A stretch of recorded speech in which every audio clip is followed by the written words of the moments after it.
Okay.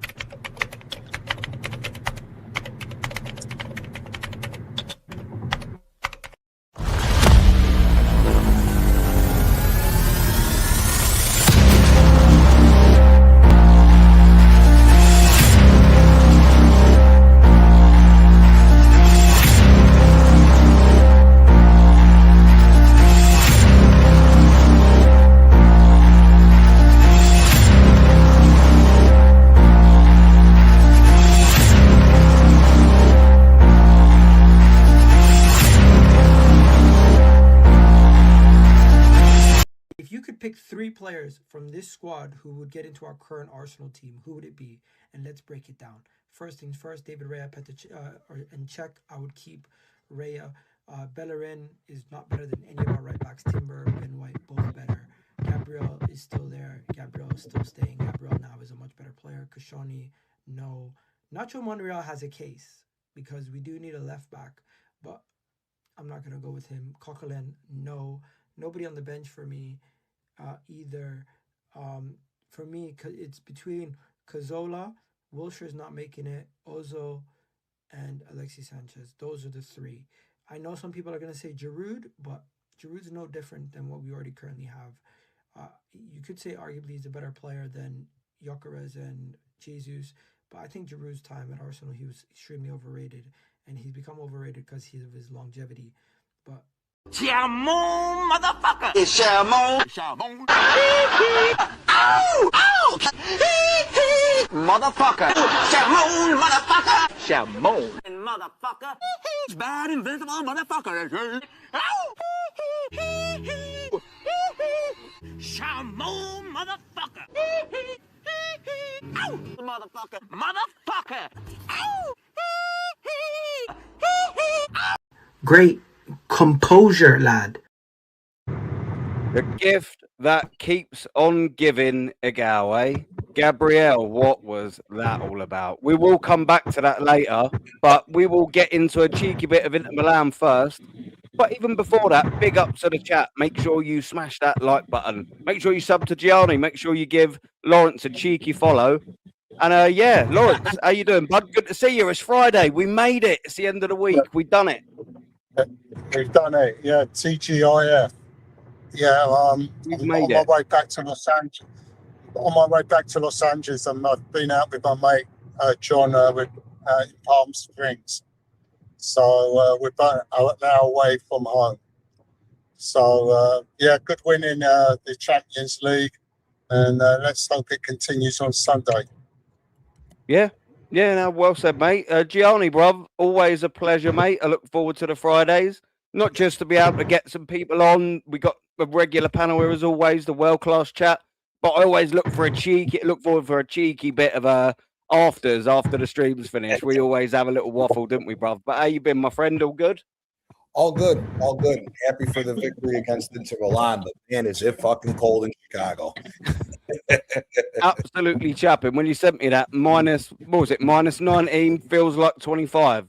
Yep. Nah, not for me, mate. Even I'll be wearing trousers for that weather, man. Absolutely sod that. That's ridiculous. And I hate the shin prisons. I'm in shorts 24/7, but yeah, 25 degrees minus. Nah, that just ain't a bit of me. That's not a bit of me. But you touched on it, and we touched on it. Inter Milan, man. Let's start with Lawrence.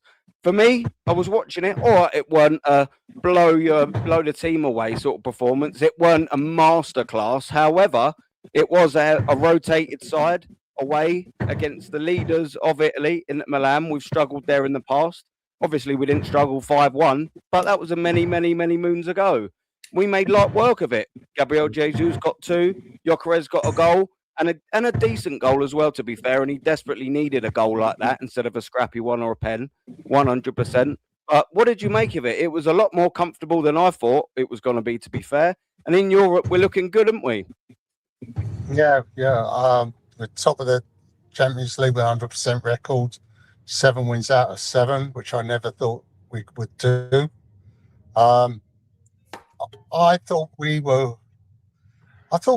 let them off the hook a bit because they didn't look up for it at the start. You know, we got the early goal, and as we always do, we just sat back and let them back into the game.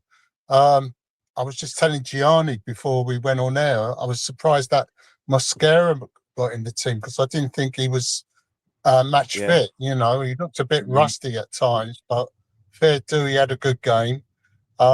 He's been good, isn't he, Mosquera, to quickly jump in there. He's not been a bad signing, is he, considering, fair dues. To come into such a high pressure game like that, you know, I'll give him credit for that because they were saying that he's still 3 weeks away from full match fitness. But yeah, they equalised, and then we took the lead again shortly afterwards with Trossard heading the ball back to Jesus, and then it looked a bit dicey at the time in the second half when they made their subs, and I can't remember their player's name, but he had a shot on the turn that almost went in. But Gyökeres finally got on the score sheet, although I thought it was a bit fortunate because he was trying to put Saka through and it hit Saka's heel and it came back to him and he put it in the top corner. But, you know, you mustn't complain. You know, we can now rest players for the final game against K-Rat or whatever they're called, when we can now focus on the Premier League and the Carabao. Yeah, that's it. That's what it's all about. To be fair, I would have probably rotated a little bit more against sort of Inter, but I'm quite happy anyway with what I see. I'm content rather with what I see. And yeah, you're right. You know, we've got a game at home against Karat or Cariat, whatever the bloody hell they are. And, you know, you've got to heavily rotate for that. But look, 7 in 7, you've earned your right to do that then, didn't you? You know, play the kids. You're going to get a win regardless. I mean, you could send the under-10s out there and probably beat that Cariat team. But yeah, do you know what I'm saying? Do you know what I'm saying? Yeah, we don't need to be having sort of players like Saka's and Declan Rice's. I don't want them anywhere near the Emirates for that Cariat game. Well, you know, we can have a little chat about that whenever. But the Inter, what did you expect of it? Our Italian genius down here. What did you reckon in the game, the lineup we sort of done, the comfortableness of it? What's your thoughts on? Was it Tuesday, Wednesday? What's your thoughts, G? Tuesday. I thought overall good result. The only thing I will say is when I thought Lautaro Martinez and Marcus Thuram did not play well. I thought once Esposito and Boni came in, they gave us a different look than what Thuram and Martinez did. I got to give him credit because he was rushed back. He's not supposed to be playing for another 2-3 weeks, was Mosquera. However, the near miss that Esposito had where he took the ball down on his chest, turned and shot, and it just went wide. He had beat Raya. Had that goal goes in, it's a different game because Inter was starting to build some momentum from that period for about 15 minutes around there. I will say, though, we did do good. I think we could have battered him a little bit more because it wasn't a full strength. It wasn't a full strength Inter team. So, however, you know what? You got to take what's in front of you. Good win on the road. Excellent goal from Gyökeres. Shocked that we don't force feed this guy when he can score like that. It's simple. But yeah, overall, very good game. It was a striker's finish, wasn't it, from Gyökeres? You know what? You want no one else running onto that ball by Gyökeres, didn't you? And we've seen him time after time after time.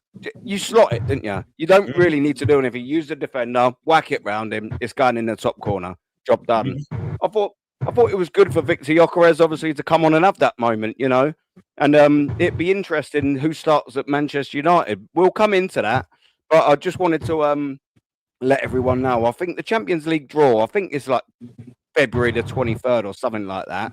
But the teams that we could get, we could draw the 15th, 16th, 17th, and 18th place teams. And I just wanted to have a little, let the chat have a little look and get Lawrence's sort of point of view. Like the teams that we could draw here, look, Atletico, if they were to obviously lose their last game, might be dropping to 15th, 16th, 17th, and 18th. Essentially, these teams around here are the ones that we could be drawing in the last 16. Surely you got to be confident of getting through to the quarterfinal with this lot, yeah?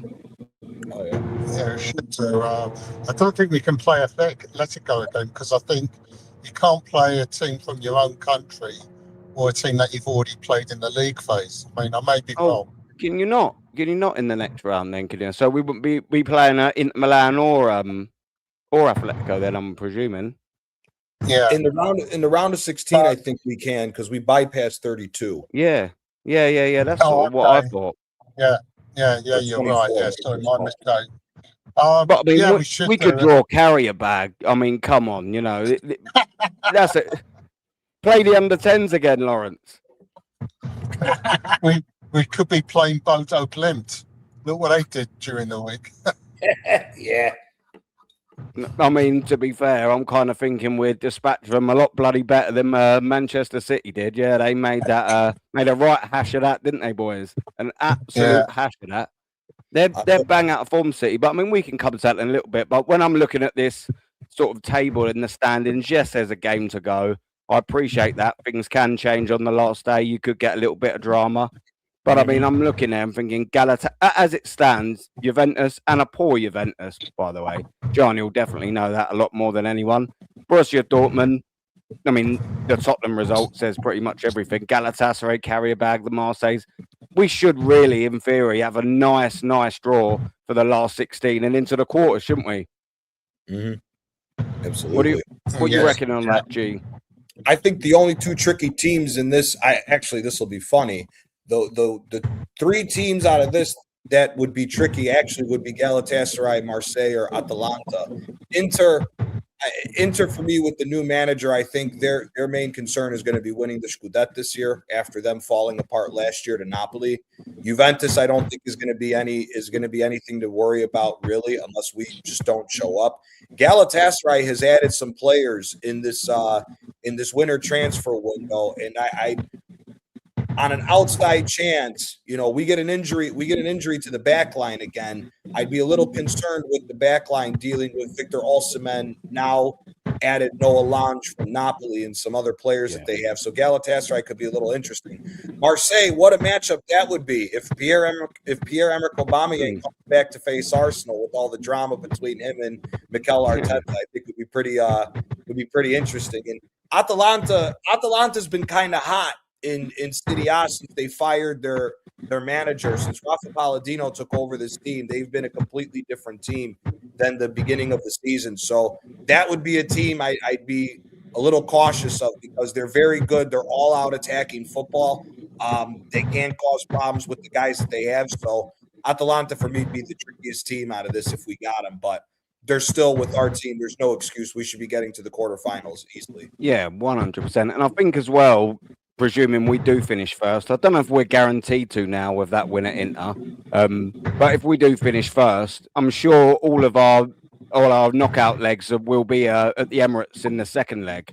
I'm fairly certain of that. Yeah. Yes. So, Galatasaray, I'm absolutely with you, to be fair. That could be quite a tricky one away because it's hostile. And this team, for me, don't really handle that too well. But, if you can go there and sneak little draws here and there or whatever in hostile, horrible away games, come back to the Emirates. You should be dispatching the teams like that, really, shouldn't you? Absolutely. And it brings me to sort of a point as well.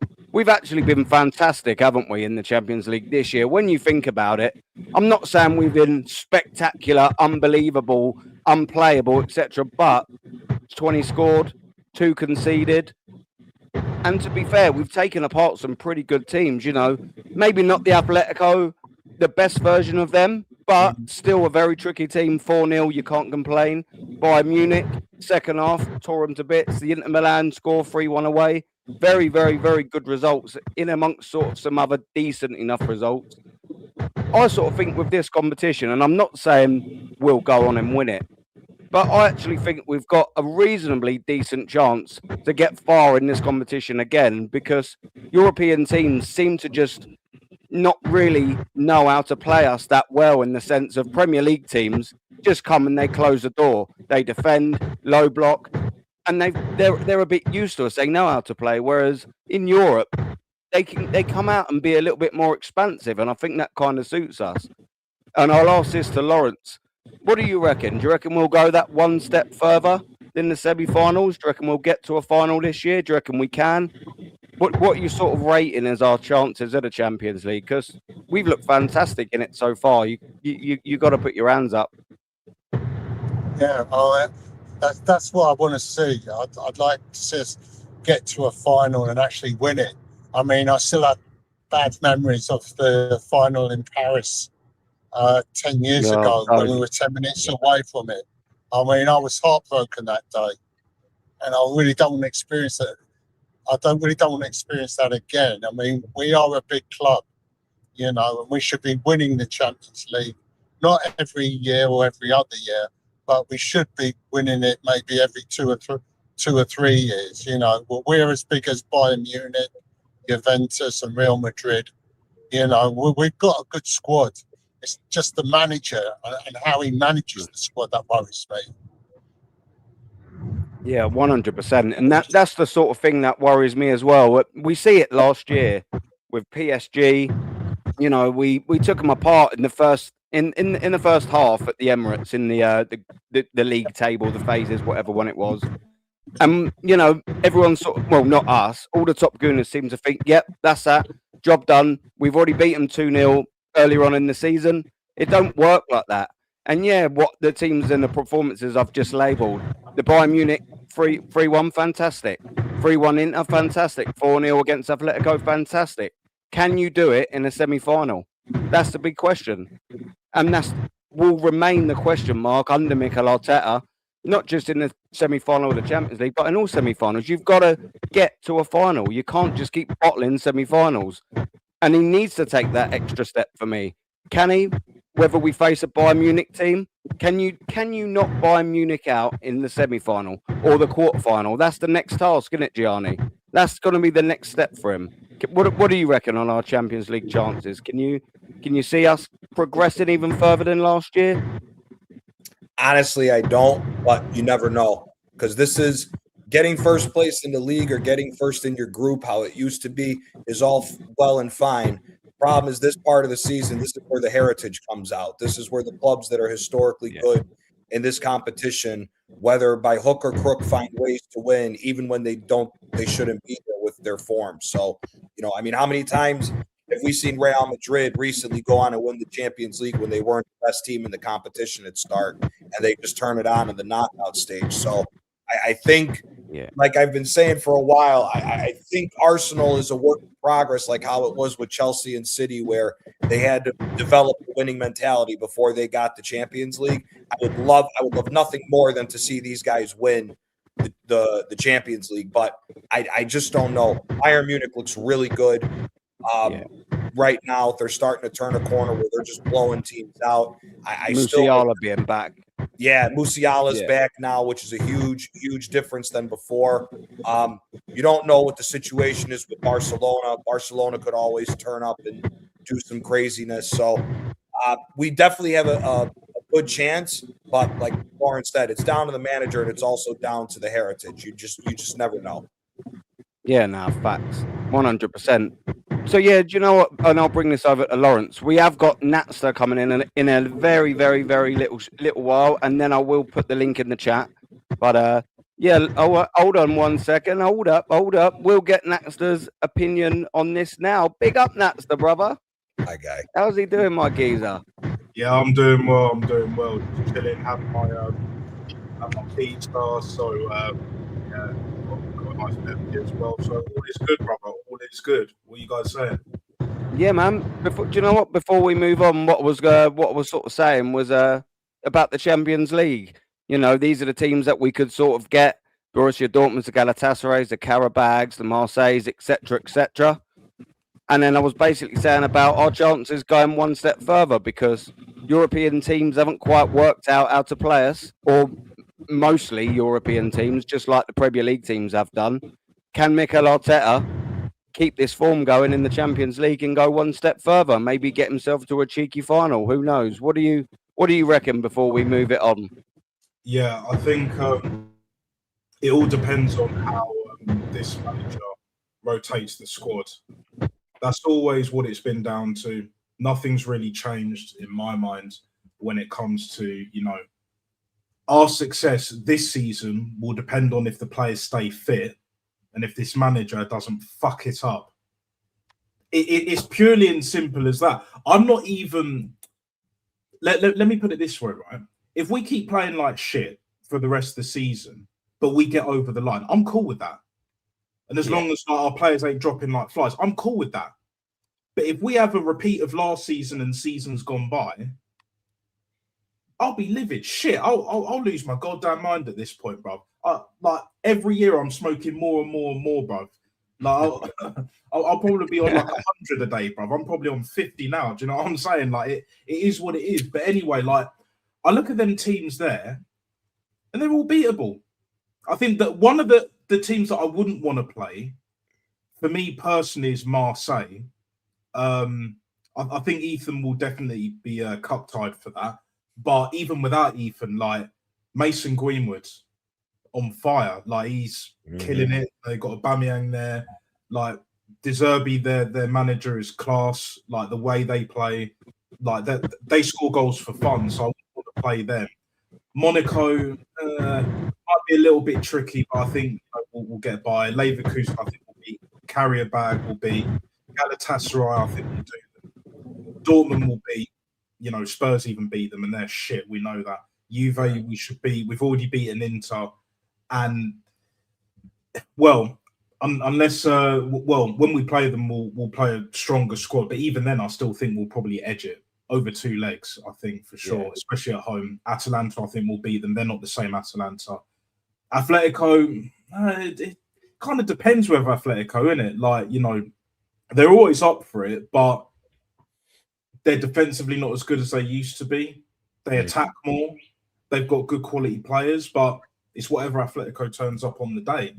It is what it is. Like, I don't know how you guys see it because I've only just jumped in. Big up to both of you, by the way. Big up Gianni, big up Lawrence as well, of course, and big up the world-class elite level chat.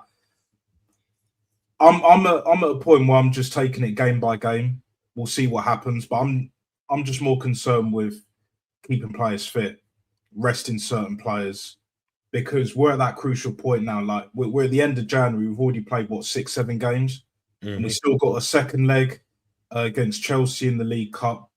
We got Carriat on was it Tuesday or Wednesday? Next Tuesday or Wednesday. So after Man United, I expect a full rest there. We've already got top 2. We're already through the automatic next phase, last 16. So I don't want to see Declan Rice playing. I don't want to see even Saka, even though he hasn't been good. And Gabriel, Timber, Saliba. Even if you want to rest David Raya for whatever reason, I'm cool with that in that game as well. The only one that I'd probably start is Odegaard, again, just out of punishment. Because I don't care what happens to him, to be honest. Because he ain't my captain, and he's fucking dog shit. So, that's just my thoughts on that, mate. Mate, I don't want to face Inter at full strength. Inter's the only team out of that worries me if they get everybody back. That's the only thing that worries me, because they can do what we've seen as a problem for us is play low block and hit us out on the counter. I think the other thing that's key in that Inter game, as I said, was Thuram and Martinez just didn't look up for the game. They didn't look up for the game. And as soon as Esposito and Wilfred and not Wilfred, but when Boni came on, the 2 young strikers, they gave us a lot more to deal with than what Martinez and Thuram was. And I mean, like I said, and the same thing with Sucic. Sucic is a young kid that just came from Croatia. If they have Çalhanoğlu at full strength, I think it's a different game. So that Inter team out of those teams is the team that I would like to avoid, just because we don't know what they could potentially do if they're at full strength. I think it's a different game. Would you say Inter and Marseille then, basically? Because I would say both as well, to be fair. But I'm still sticking kind of with Marseille, because of how they play. They're definitely dark horses. Yeah, Inter, I agree, with full strength, they'll cause us problems. Of course they will. But, I don't know, from what the very little I've seen of Marseille, they got Ethan as well. But when we play them, let's say we play them, for example, he won't be playing. But even without Ethan, the way there'll be something in that contract, wouldn't there? Surely. Yeah, no, but it will be dangerous. We play Marseille, especially at the Velodrome. in Marseille, it will be dangerous, bro. That atmosphere will be hostile, bro. Milan can be very hostile, but Marseille is something else, and especially this season, the way they're moving.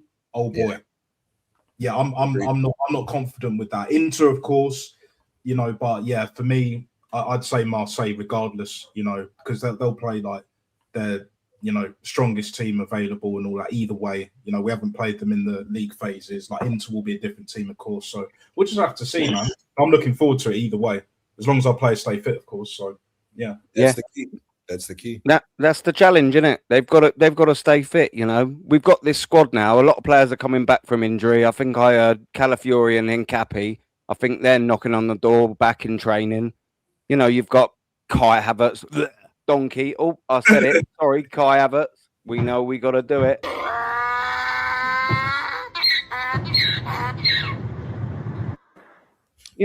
These boys are back, and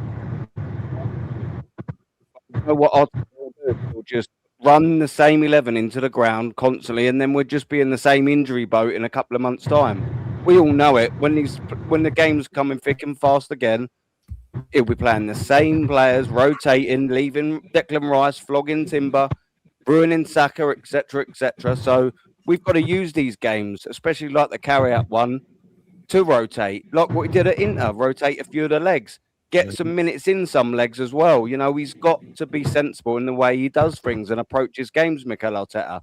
Macy, before we do move off of Inter, my friend, what's your sort of thoughts on possibly getting to a last 16 and facing one of these big teams like Galatasaray's and the carrier bags and a tricky Marseille? What you saying? Talk to me. It would be a massive honor if we face Galatasaray, because I am a big fan of Galatasaray. I've seen how they played their football. I've seen how they've scored their goals, and I've seen how they've won a lot of trophies. So it would be an honor if we play either Galatasaray or Marseille, because don't get me wrong, we should be competing for something this season, because we are still top of the Premier League. We're still top of the Champions League. We're still in the League Cup semi-final against Chelsea, even though we're still 3-2 up on aggregate. But I'm worried that if Chelsea score first, then we have to score again. And then we've also got an FA Cup match as well. We've got so many things that we are doing well, but we need to be better.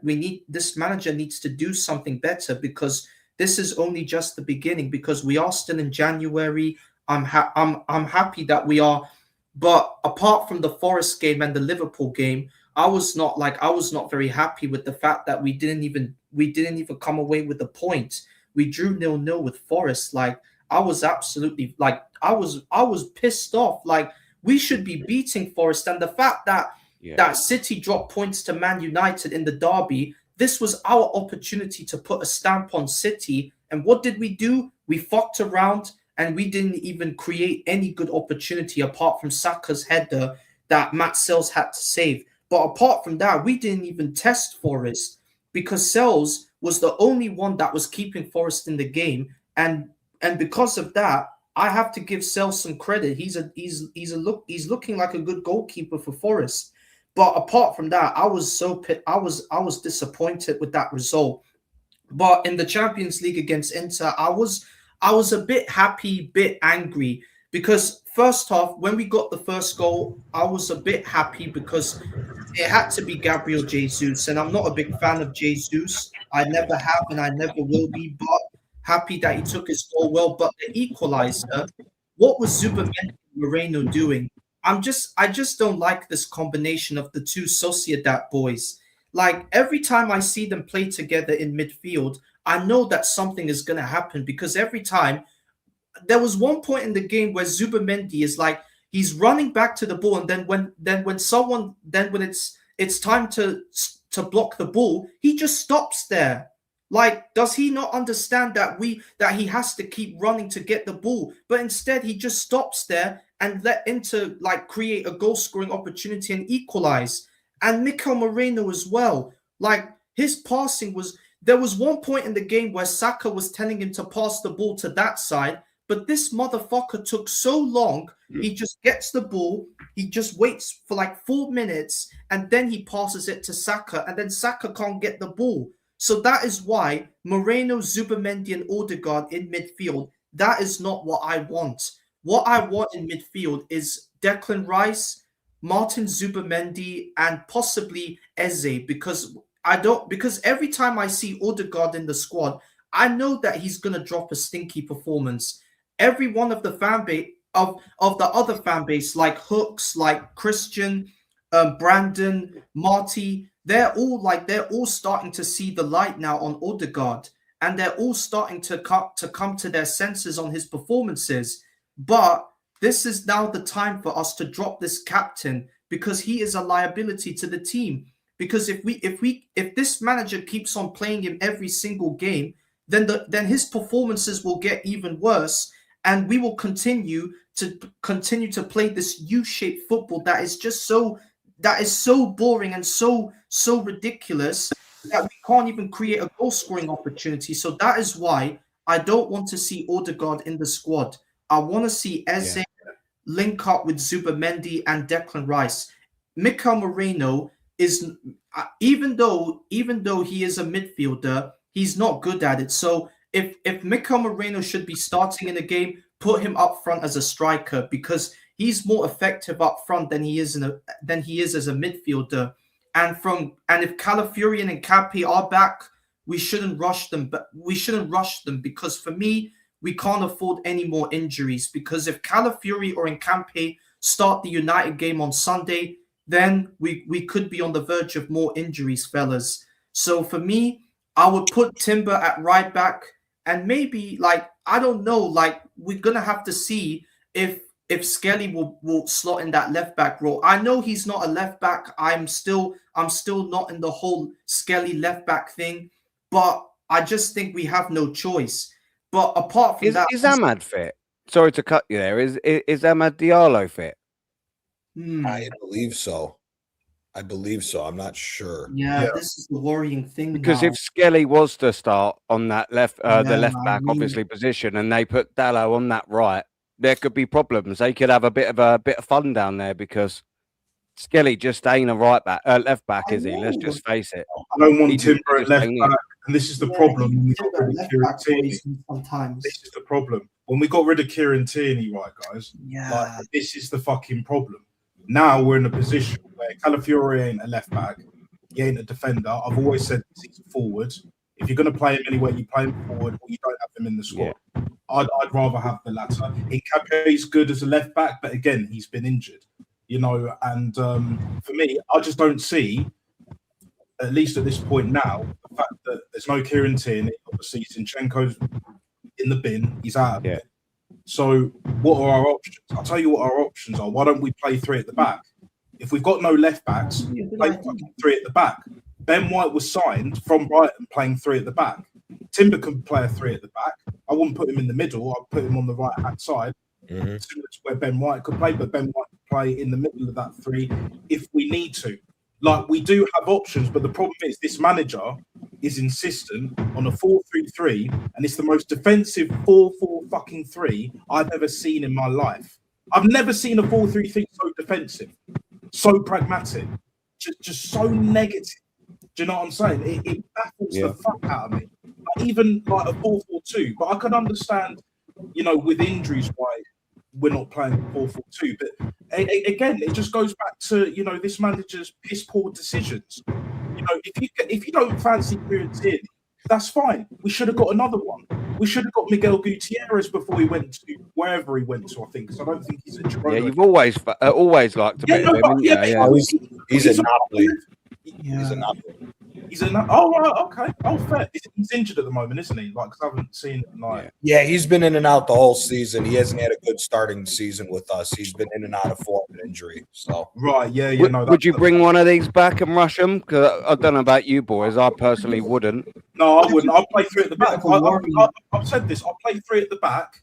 I don't want to see that fucking in the living cards anywhere near that squad. Anywhere near. This manager is starting to realise, and obviously these mutants have had enough on Twitter. I call Twitter, yeah. They've already had enough of his ass. So if this manager keeps persisting with Odegaard and then brings Havertz back into the fold, which he will, keep playing Jesus here and there. Now, if he plays Jesus on the left instead of a Martinelli, instead of Trossard in certain games, at least until the end of the season, I'm not too bothered about that. But Havertz and Odegaard, nah. They need to be fucked off pronto. To be honest, if Odegaard wasn't club captain, I would sell his bomber Clark this month. I mean, you've still got time. That's the problem when you make a useless dosser a club captain. Now, just to quickly jump in there, I was thinking about this the other day, yeah? Imagine, and I don't think this will happen, but let's just talk fairies. Let's talk Top Gooner for a second. Imagine winning the Champions League and or the Premier League with Odegaard as the captain. It will go down in history as Odegaard is your captain of that team. What a shower of shit. It'd be the worst captain to actually lift a trophy, I reckon, probably in a very good long time. I was having a little look at the Premier League. I'll say ever. Yeah, in the league titles. I Worse mean, captain than him, other than Arteta, of course, which is probably why he made the fucking decision. He's like, I don't want to be remembered as the worst ever Arsenal captain and manager now, so I'll just give it to Odegaard, pass the buck. And we knew he was going to do that. Forget all this player voting. I don't believe that bollocks. I don't believe that one iota. That's his guy. PR Oses Merchant, bro. Of course he's going to make that decision because he's a coward. He's a pussy, old bro. He's a pussy. Certified fucking pussy. We know this. So I'll end it on this, right? I don't want to see that, as Macy said, Real Sociedad midfield. Alvarez is going to start. I think Saka will start, which is fair enough. Madueke hasn't been great recently either, but Saka's been poor for the longest. That boy needs a rest. We know what the deal is. Start Trossard. But instead of bringing Martinelli on, depending on how the game goes, we could bring on Jesus. But again, that's dependent on how the game's going. So we could easily just go for like a 3-5-2 or a 3-4-3, bruv. Like, do you know what I'm saying? I think until Hincapié is back fully fit, we should go for 3 at the back. And I reckon we'll play a lot better.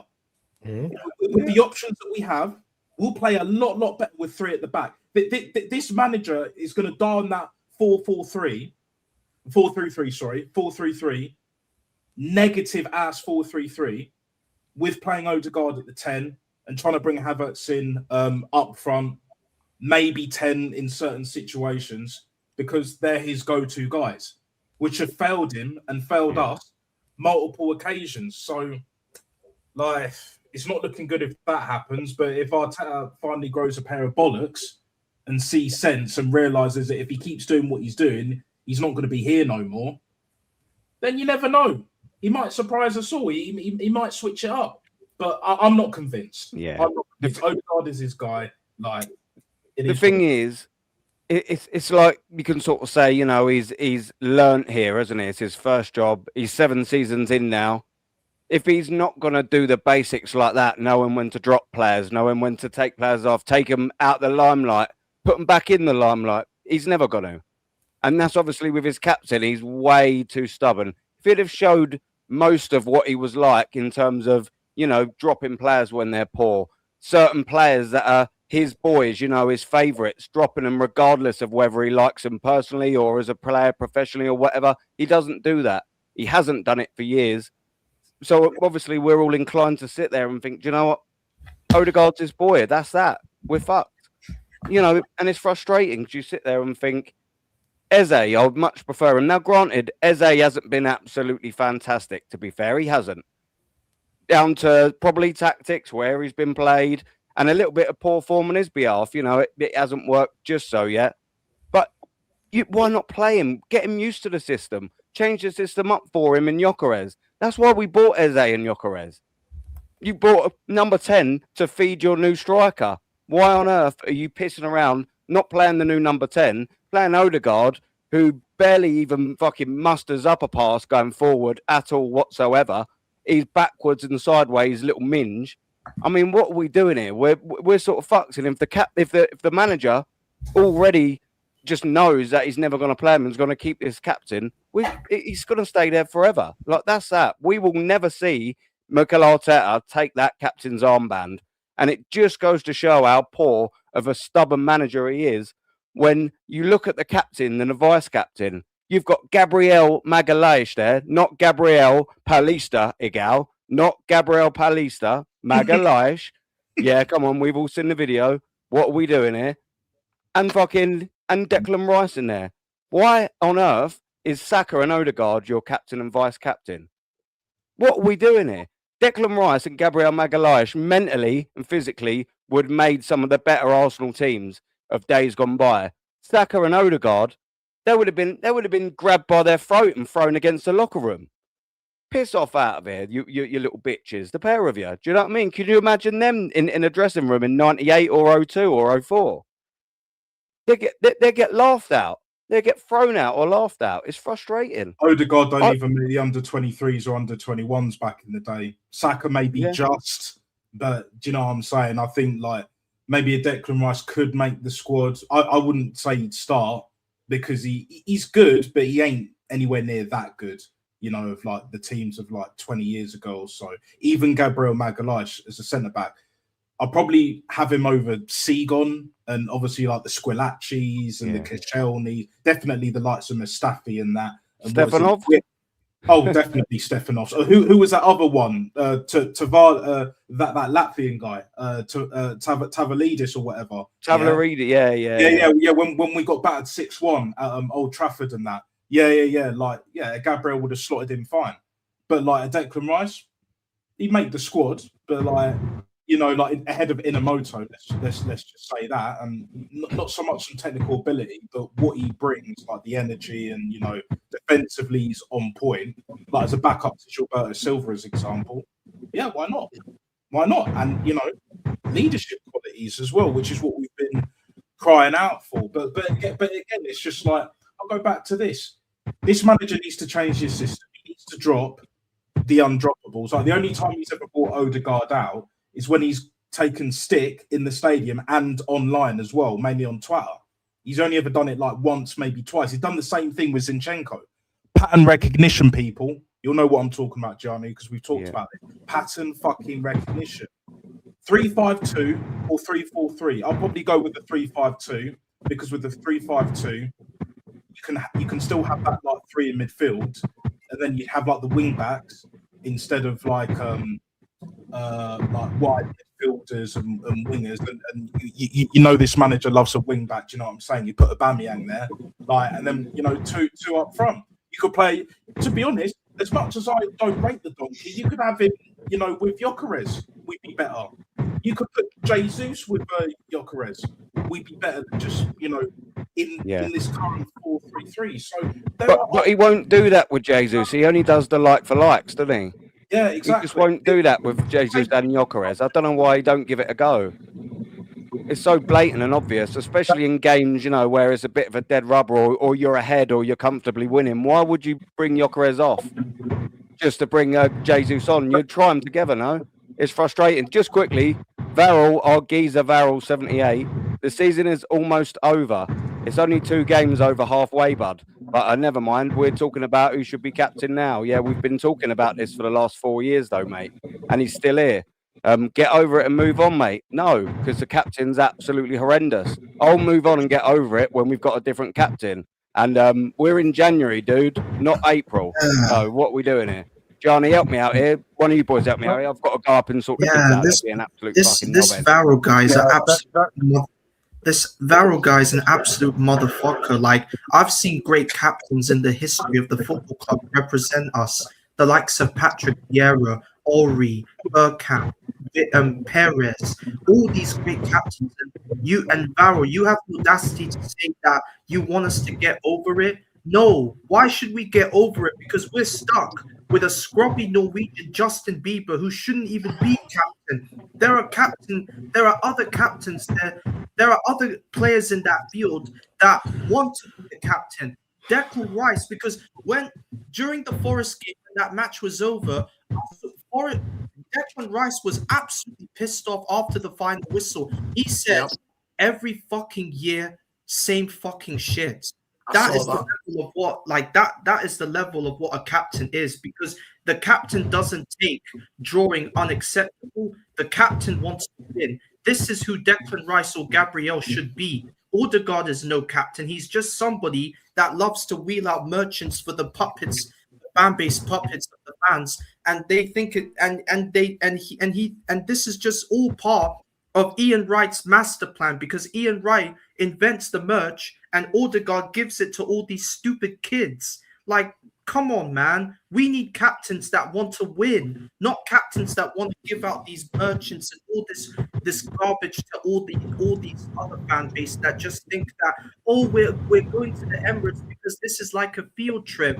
No, the reason you're going to the Emirates is because you're here to witness history. You're here to witness like something amazing, like us winning something. This is what you fan base clowns are expecting to see, because this could be the time we win the Premier League. But I'm not gonna get vexed up. I'm not gonna get gassed up that it could be our year. But if we keep on winning all of our matches, it could be our year. So let's just keep it there.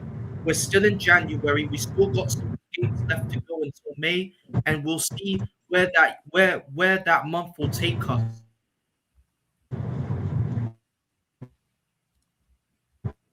He's on mute. You're on I'm mute. on mute. Yeah. Schoolboy errors. Come on, Aaron, man. What we doing here?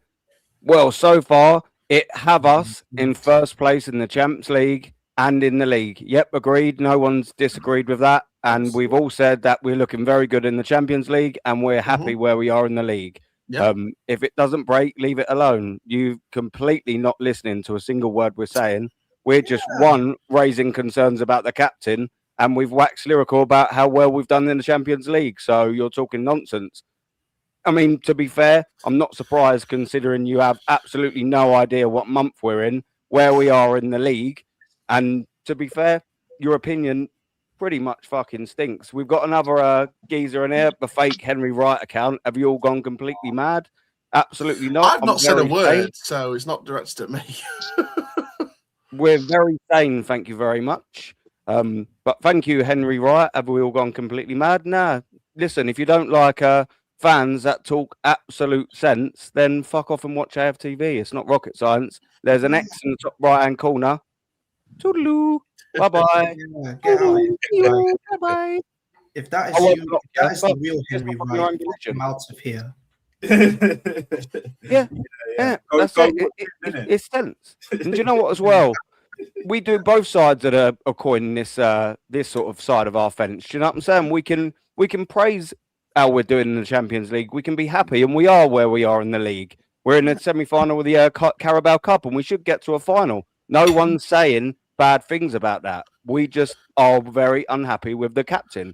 And as far as the manager goes, you know, so far until he gets over the line in May, not June, Varel, not April, in May, Varel, in May.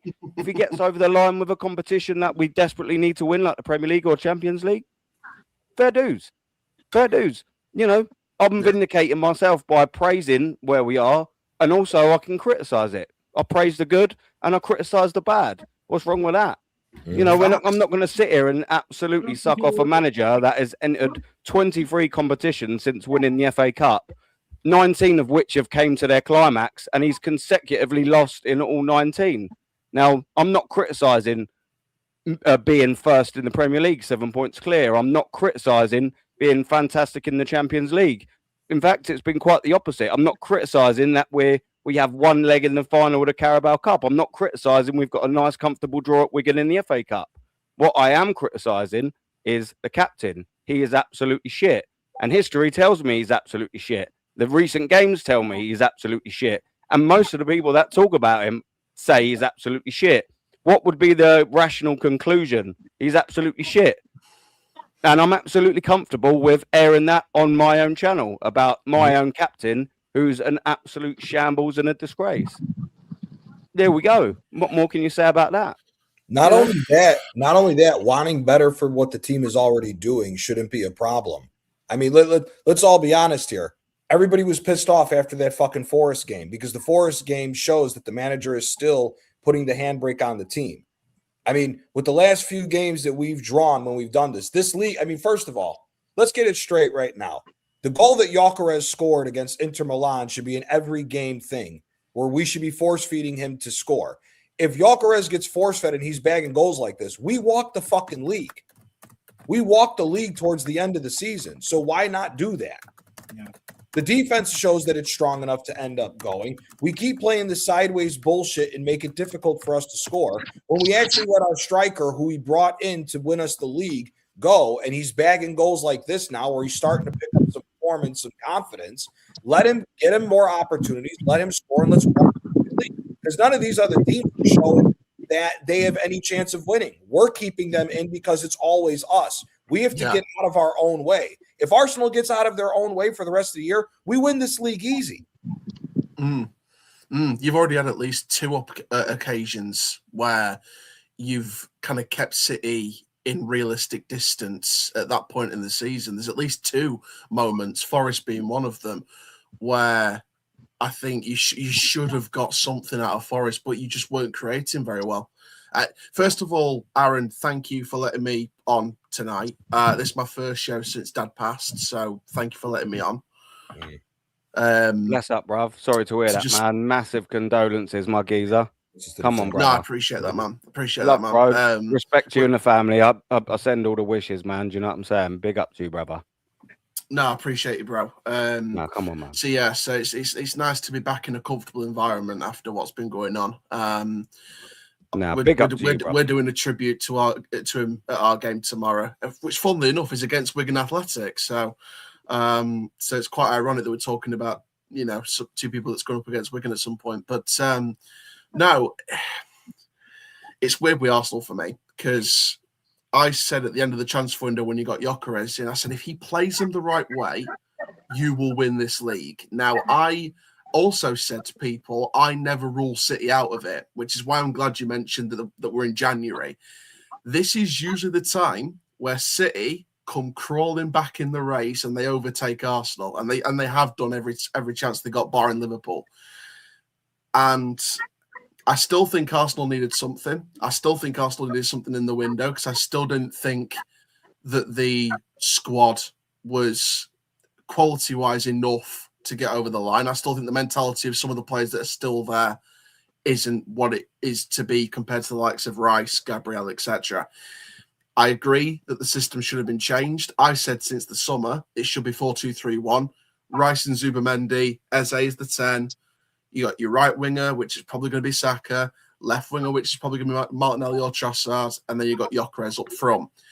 If you're going to go with the three at the back, I actually don't mind that, because you've got a balance in the attacking pair. You've got the target man to work balls into the box in Gyökeres. You've got your pace man to run in behind on runs in behind in Jesus. Or you could do an asymmetric style where you have the attack. And I'm doing my coaching badges, which is why I get these terminologies from. They get the asymmetric approach where you get the a shadow striker, almost like a centre forward, like a Kai Havertz. So you have that false nine approach, but then you have a striker ahead of the false nine. So you have a balance between the two if you want to switch sides. But again, I think Arteta is a plan A manager with no plan B in terms of formation, in terms of system. The one thing, again, like last season and the season before, that I've noticed with Arsenal is the games where you're not free flowing, like Tottenham, Munich, etc. The games where you're not as free flowing as those, you are a lot more recycle, which is why I think Arteta. I know Arteta's got his favourites. I'm not denying that for a fact, which is why I think Odegaard keeps getting picked. But I also think he picks Odegaard because he recycles possession and because he sets his team up not to have creative freedom, but just to recycle possession, dominate a game, but you're not going to outscore an opposition. You're a very defensive team. And people have called you like billion-pound Tony Pulis side, etc. And I do get that to some extent, because you are a recycle possession side. You're not a creative freedom side, which I think is why it's part of the reason why I think Saka struggled this season. I think it's part of the reason why Eze struggled this season. I think that they are creative freedom players, but are being locked off by the system that they're playing in. If they went to that 4-2-3-1, stuck to the free-flowing football that toppled Spurs, toppled Bayern Munich, I personally think, and I personally feel, that if you had that creative freedom, and if Arteta allowed them to play that creative freedom, you would get a lot more goals, hereby a lot better performances results-wise and also performance-wise. So I think it is a system issue for me. But of course, and look, I watched the Straight Facts show today with LB and Igal. Bless up to LB, but Igal coming out saying that Arteta's not arrogant. Sorry, did he? And he always takes responsibility. Sorry, did he not blame the ball for the Carabao Cup game last season? Did he not go stay humble when he beat City once? Did he not do all of those things? Did he also not say we were the best team in Europe despite being knocked out in a semi-final? Not really getting the arrogance thing here. It's quite condescending and quite controversial and quite, 50-50 with the gal sometimes. I got on with him as a person at times, but it's football opinion I don't really listen to as much as I was years ago. So again, Arsenal again is a very controversial one. I am not ruling Manchester City out despite what the gap is at the moment. And the reason why is because City have done this before. They did it in the season when they lost to Norwich in the first half of the season. They did this in previous seasons after that as well. I'm not going to rule out City here. I think that City can still pull this gap back as long as you don't do what you did against Forest or what you did against someone else this season, and you just play this recycle football against low block teams like a Nottingham Forest, because they were for me a low block team. If you keep playing this recycled possession football and just settle for a 0-0 draw and celebrate that, which I know some people did, I wasn't celebrating that as a neutral. I think that was a massive missed opportunity for Arsenal.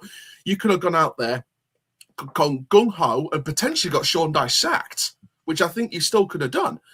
But you just recycled possession, played defensive football. Forest were like, okay, we're sitting all right. As long as we soak it up and, try and get something on the counter, we'll try and do that. That's why there was a 0-0 draw. I think Arsenal are not out of this one bit. I think that City will crawl this back. And I just had this gut feeling that Guardiola's going to win, which will be very bad for me because obviously my dad, obviously passed, is a United fan. He's been a United fan for over 40 years. I'm glad he's not here to witness City win another title potentially, but it could go that way. And with the Champions League, before any top gooners start getting overexcited about the Champions League, and look, I'll give Arsenal credit about the Champions League. Defensively, the best side in the Champions League right now. But who's my biggest worry in the Champions League? It isn't Arsenal. It's actually Bayern Munich because they are playing some ferocious football. City have an edge, but Bayern They're Munich a different team than Musiala back. Bayern Munich, they've been a totally different team with him back. They're controlling. But we beat them. We beat them, Aaron. That's what they'll tell you. We beat them. We beat Bayern Munich. That's what we were saying earlier, Rashid. Sorry to quickly cut you and I'll let you go. That's what we were saying earlier. It's all well and good doing it in the league phase, but do it in the knockouts. Do you know what I mean? Aaron, Aaron, Gianni, Nats. I'm saying big up to you, my friend. Macy, my tribal chief, and Jezza. What is Arsenal's problem like in general? It is when it matters. When we get to the point where we win or we're out, that's when it. I said it before and I'll say it again. Yeah, but football is just friendlies. We would have been top of the league every season. Every season we're top of the league. If it was just friendlies, right. Do you know what I'm saying? We would have been. Do you know what? Why I still feel that this guy can't do it is because of the recurring issue of not creating against the low block. Now, why I say this is because it was the same as last season. We're playing the same way. The only difference is that we're scoring more set pieces. That's it. That's about it. We're playing the same football, sideways, recycle, like my friend said. And I'm saying, recycle it. That's why they love Odegaard so much. And we go again. The problem is that these people can't see it. It's like we've got a memory of a fish. We just don't remember. We don't remember what happened last season. Last season, this guy, at the end of his last press conference, we did it, me and North, big up to him. We did it on this show. We heard the whole press conference. On the last bit of it, he said that we have a problem with low blocks. We're going to have to sort it out. Did we sort it out? No. We Well, didn't. we've tried to in terms of some of the players that Did we've you check? signed. However, we haven't utilised the players that we've signed well enough, innit? Yeah, but That's he the didn't problem. want them. He didn't want them. Yeah, yeah. Those are club signings. Aaron, you know it. I know it. Those are club signings. Any Okay. signing that he doesn't play week in, week out religiously is a club signing. Yeah. Odegaard deserves to be benched 100%. Anybody with a footballing brain knows that Odegaard needs to be benched, whether you like him or not. You know what I'm saying? If you put the club first, see these people on like my man in the comments. Yeah, the thing is that they're acting like Arteta's doing us a favor. He ain't doing us no fucking favor. It's 7 years. He's supposed to do what he's doing. And people saying, "Oh, did you expect us to be here?" I expected us to be second, close second. So it's not like we didn't expect Arsenal going to win games or be in the conversation. We've been in the conversation. You know, back in the day, we used to always beat all our teams in the group stages. Group stages, we used to win nearly all our games. Go through it. Who do we face? Barcelona, Bayern Munich. What happens to us? Dismantled, slapped up, go home. Do you know what I'm saying? You're not fit for the Champions League. That's the thing. It's when it matters. Now, Chelsea, now the game against Chelsea semi-final, that matters. The final against City, that matters. And then games in March, April, May, that matters. Do you know what I'm saying? Right now, it's good. Just keep this position. But when it gets to the latter stages where teams are going to play relegation, you're going to go against teams that are going to play relegation. You're going to go against teams that were trying to get Champions League, Europa League, Conference League, whatever league. You know what I'm saying? Then you're going to face these kind of plays, and then it is a test. The test hasn't even started yet. We just started, like, what, 50% of it? 50%. We've been doing this, though. We've been doing this every season. We're second place. It's not like he brought us from fucking 16th to first place. Last season we got second place. Was it good enough? No. That's the thing. That's what I keep saying. That the same football all over again. And against Man United, same football. If I ask you right now, yeah, every one of you, how do you think Arsenal going to score against Man United? Maybe, how much are we? Are we 6, 7? 6 of you are going to say, oh, sorry, 6. 5 of you are going to say set pieces. 100% you're going to tell me set piece. That's the only way. That's the only way we're scoring goals. You know what I'm saying? Well, that's the only way. We scored last game against Inter Milan. That was a fucking deflection. Don't act like it was some fucking, you know what I'm saying? It wasn't no systematic. It wasn't no tactics. It was a deflection. He deflected the ball. Gabriel Jesus did great. That was a great number 9 move, by the way. And it was a goal. Second goal, it was a set piece. Third goal. You know what I'm saying? That's the thing. That's the thing. Yeah, crazy. You know what I'm saying? Like, that's the thing, guys. Like, it's not like we're creating or anything. You know, we're just taking our chances. Set piece. What did we create apart from those 3 goals? Do you know what? I'll take it a step further. You know the Gyökeres goal, yeah? He went to pass the ball. He hit Saka on the back heel. So don't act like he's some fucking, you know what I'm saying? He's not a tactician. Nothing's happening. It's just that we're taking our chances and we're scoring our set pieces. Teams are afraid of us because if they close, we're still going to get the set pieces and we might score. If you open, we just might hit you in the counter. That's basically it. But if we're creating, did you see Inter Milan how they created against us? Did you see the way they opened us up so many times? I don't know how people are saying that we dismantled them. What are you talking about, bro? Did you watch the game? Inter Milan created way more than Arsenal. Yes, we defended, but that's the thing. We've been defending 3 years. Yeah, we've been the best defense in the world, in my opinion. In my opinion, we've been the best defense in the world. But again, it's the recurring issues. That's what troubles me. If he went out there and bought like a creative midfielder and then put him in, and we kind of like are lacking goals or whatever, I'll be like, you know what, Arteta tried. He tried. He bought someone. It just didn't work. It is what it is. You know what I'm saying? But he didn't. He kept on Declan Rice, Zubimendi, and Odegaard. We have a weaker midfield than last season. Do you know what I'm saying? If it wasn't for Rice, this whole team. Listen, the thing is that we can't talk now, yeah, right? We'll talk May. That's all I'm saying. We'll talk May. Yeah, that's what I can say. Rashid, as well. I want to ask you this. And when Jezza gets back, I want to bring him on this as well. You made a good point, Rashid, about, you know, when the pressure sort of gets on, you know, and it will do when it comes to April, when it comes to May, it will inevitably start coming, that pressure. Usually in seasons gone by, we prove we can't handle it. We Mhm. played Nottingham Forest and the pressure was on to get a result. We played Liverpool when the pressure was on to get a result. We bottled it. We didn't even score against Liverpool, and we've done exactly the same against Nottingham Forest. Jezza, this is the thing, and what Rashid was saying, it absolutely nailed it, by the way. If we can't handle the pressure in January of needing to get a victory when a team like City's dropped points, what are we going to be like in April, in May, when that last little running comes to it? We're probably going to fold, aren't we? And that's why I think we need them extra points now. We can't handle the pressure now. We're not going to be able to in May. What's your sort of thoughts on that, Jezza? And what Rashid was sort of saying as well. He was nailing it there, bud. Well, I think the important fact is that what we've got to look at here is whether this squad can stay and do what they've got to do. Whether they're going to be a happy squad, and I see cracks occurring when you see what Declan Rice did after the game the other day. It's the same fucking shit. That says to me he's not a happy boy. Now, whether he was directing that at any one person, or was that just directed at the general football Arsenal play, is a very important factor. Because, yeah, we've got some tough stuff coming up. Massive game on Sunday.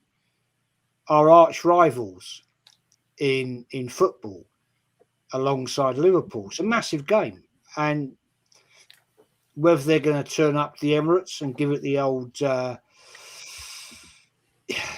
look, Man United, Arsenal, Man United, they're all cup finals in the league. They're all cup finals. Yeah. There's no question. And it's a game that's a must win. No question. Whether this manager will do his usual tinkering and ponce about and play silly nonsense, that's the question. Because if he does that, then we're in trouble. Right? They're going to come to the Emirates. They're going to kick us down because they don't want us to win the league. Of course they don't. Yeah, if they can't win it, they don't want us to win it. Yeah, that's how it works, isn't it? That's how the school ground is. And it ain't changed any time soon. But they'll turn up, won't they? Of course they will. Of course. The thing is, when it comes to how it is coming latter in the league in April, by then, hopefully, we'll have won the League Cup.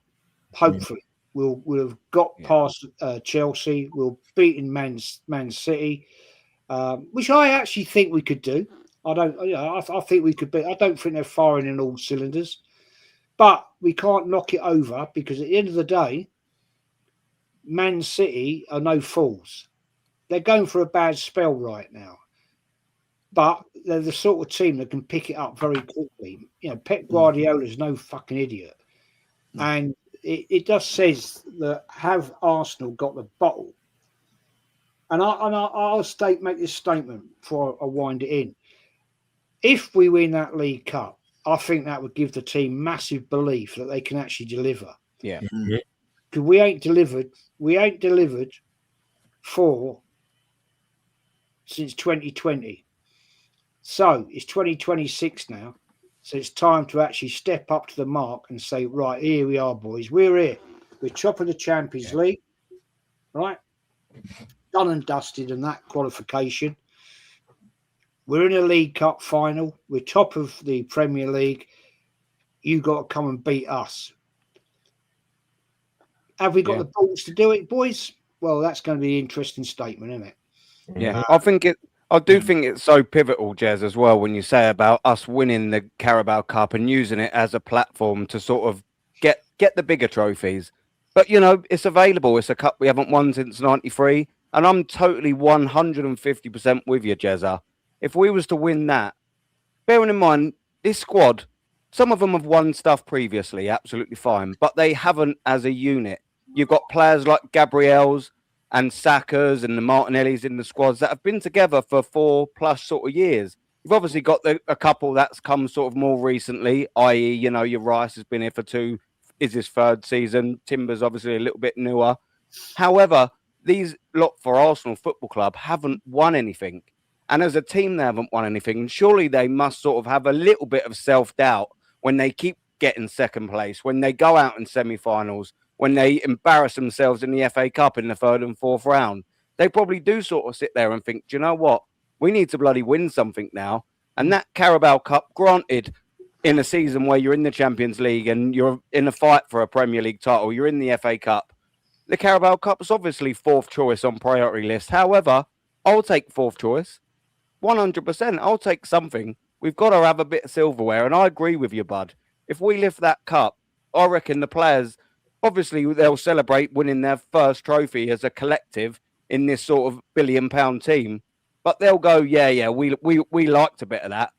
Hopefully, it makes them a bit more hungrier for more. And that will be the catalyst to spurn them on in March, in April, in May. When it gets to that nitty-gritty, they go, yeah, remember that day at Wembley? That felt fucking good, didn't it? Yeah, I want a little bit more of that. Let's turn this 0-0 into a 1. Go on, Jezza.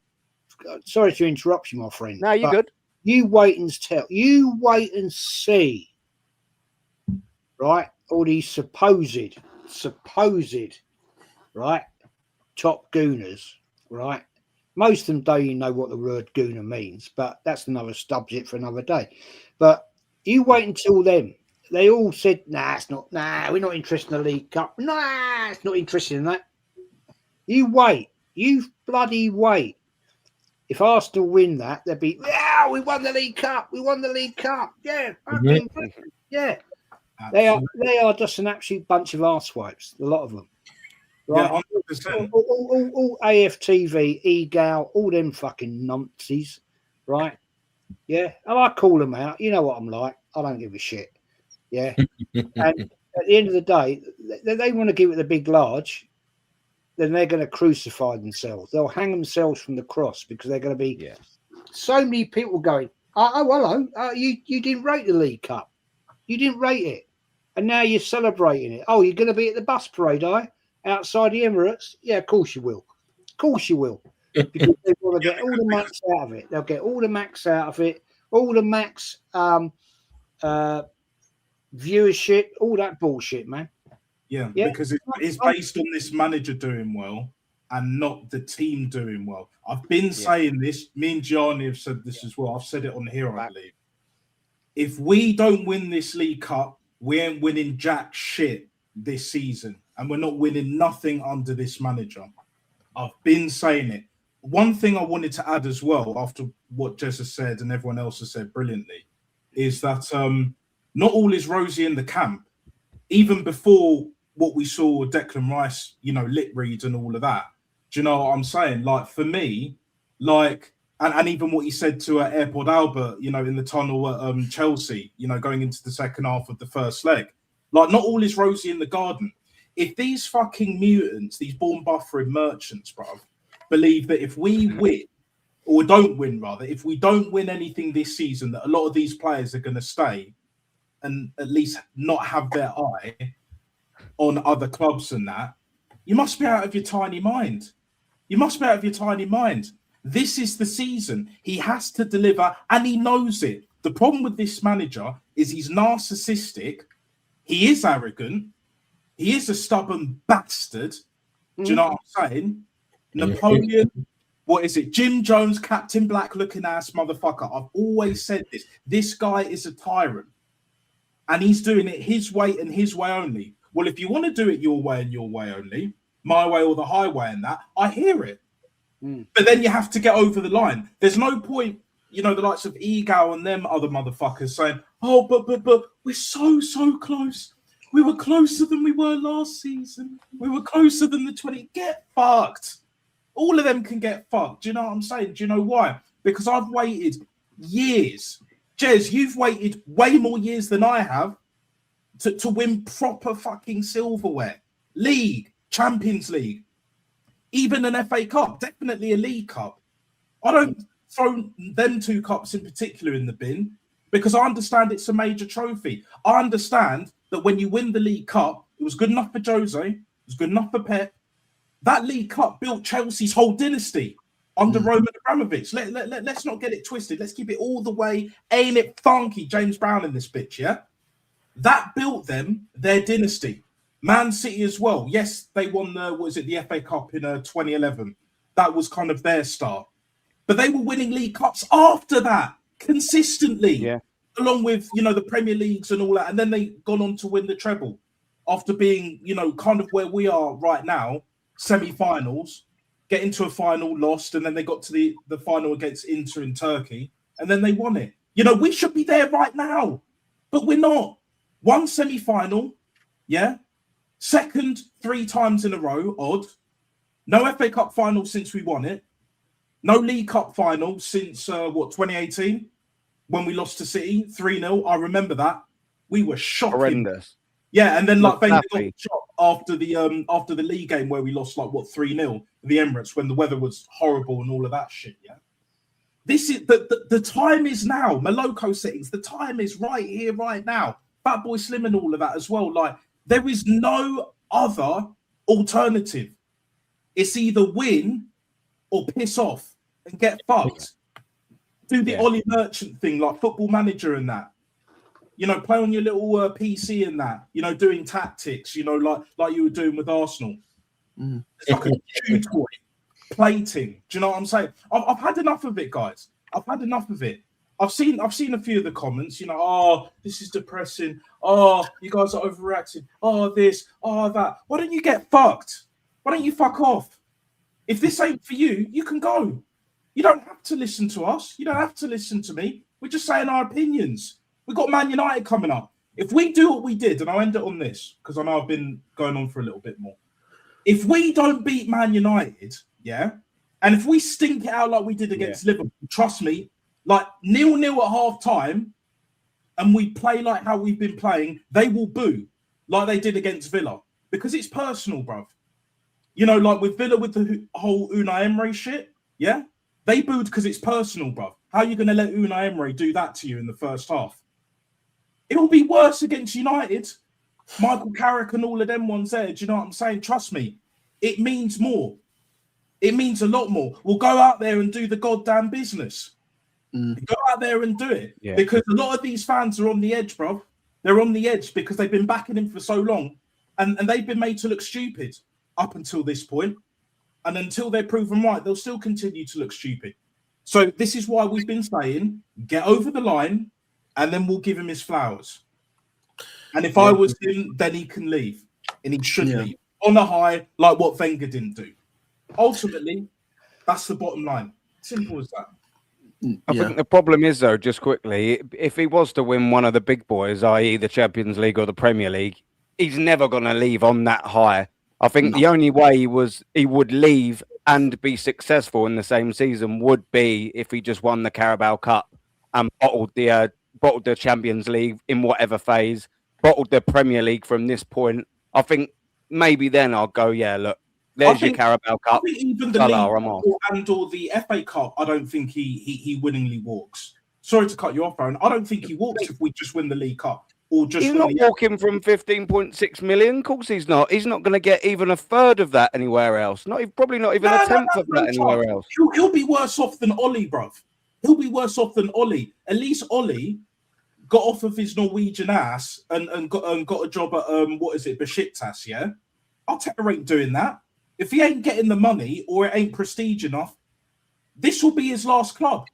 And no one will want to play for him. After Arsenal, no one will want to play for him unless he gets over the line. Trust me. Boys, apparently, though, everyone wants him. Apparently, according to our main source of Arsenal info, a gal thinks Bayern Munich, Real Madrid, Barcelona, PSG, Man City, they're all after him. They all want a bit of arty-tarty. Aaron, I'll answer this right now. I would not swap McCann for Arteta in a heartbeat. Never.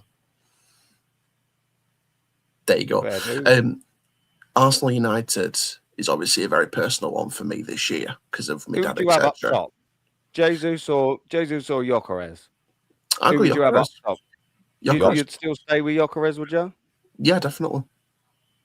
It's an interesting one for me because I'd have Gyökeres. I'd keep Eze there, but I just don't think he's going to do it. I think he should be sticking not with the exact same team, be Man United, but I think there was a good few decent little performances, and I think Odegaard, now's the time to drop him, innit? Play Eze, play Gyökeres. There's a big 3 points to get, isn't there, at the end of the day on Sunday? We can't fuck about. It doesn't matter whether City win, whether City drop points. It makes no difference.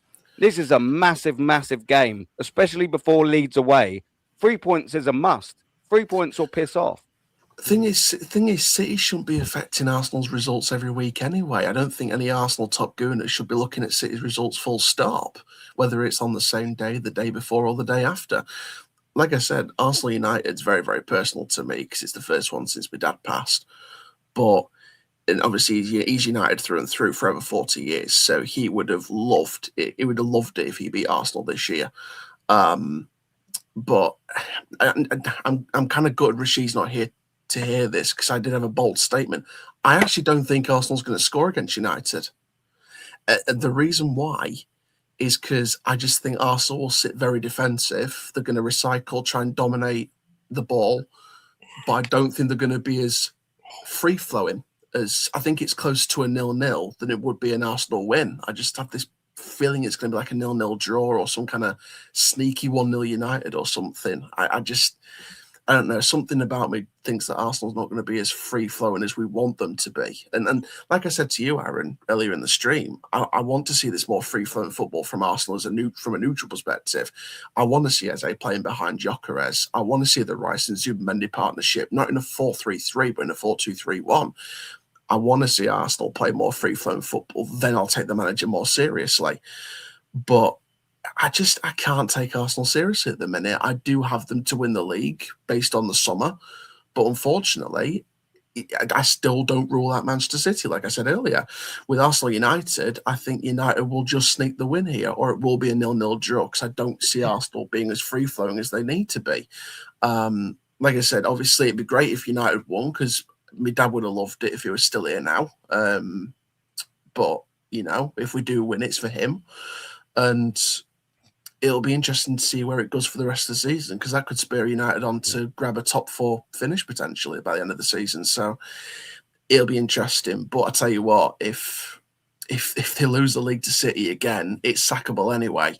But if they don't lose it to City, but if they lose the league to Emery and Villa, that's even more sackable. That's generation. And before any top gooners come to me in my social media and say that I'm toxic and negative, etc., just bear in mind that I backed Arteta to win the league after the summer window, and also to the fact, before anyone tells me, "Oh, who would you replace Arteta with?" Luis Enrique or Cesc Fabregas. Trust me, much better managers. And you know what, Aaron? Not for me. Sorry, bud. Yes, that's not for me. Only because we've been down the avenue of inexperience. If Cesc Fabregas was to manage Arsenal in the future, it's got to be after he's managed numerous other clubs and had sustained success. Yeah. We can't be going down that avenue again. Some For me, Enrique. It's an Enrique or Kenny someone would have a like heart that. attack. Go on, Jezza.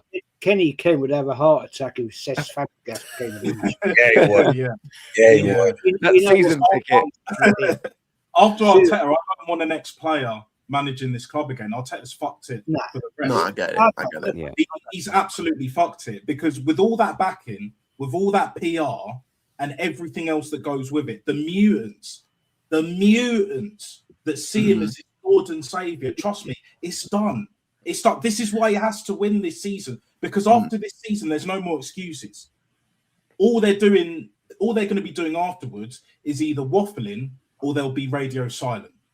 Either way, because they'll look like fucking idiots. And especially if Villa somehow do it, I don't think they will. But let's say, for argument's sake, Villa win the league. Yeah, they've got nowhere else to go or hide. It's done. The gravy train is over.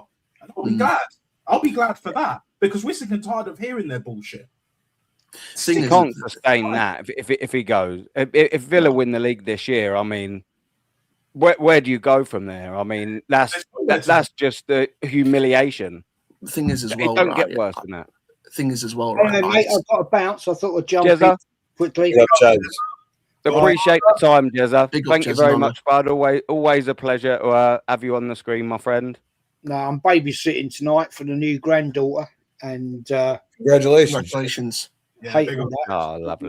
It's Do you want to great. look after mine? Do you want to look after mine and all, Jez? They're absolutely terrorising me this evening. The missus is going to bloody work, and they're just running up and down the stairs, just causing chaos. Yeah, well, you know, it's great, isn't it? 3-month-old she's now. My second little. Oh, love her. Congratulations. And, Nice. They're all pissed off out, my daughter and my wife and everything.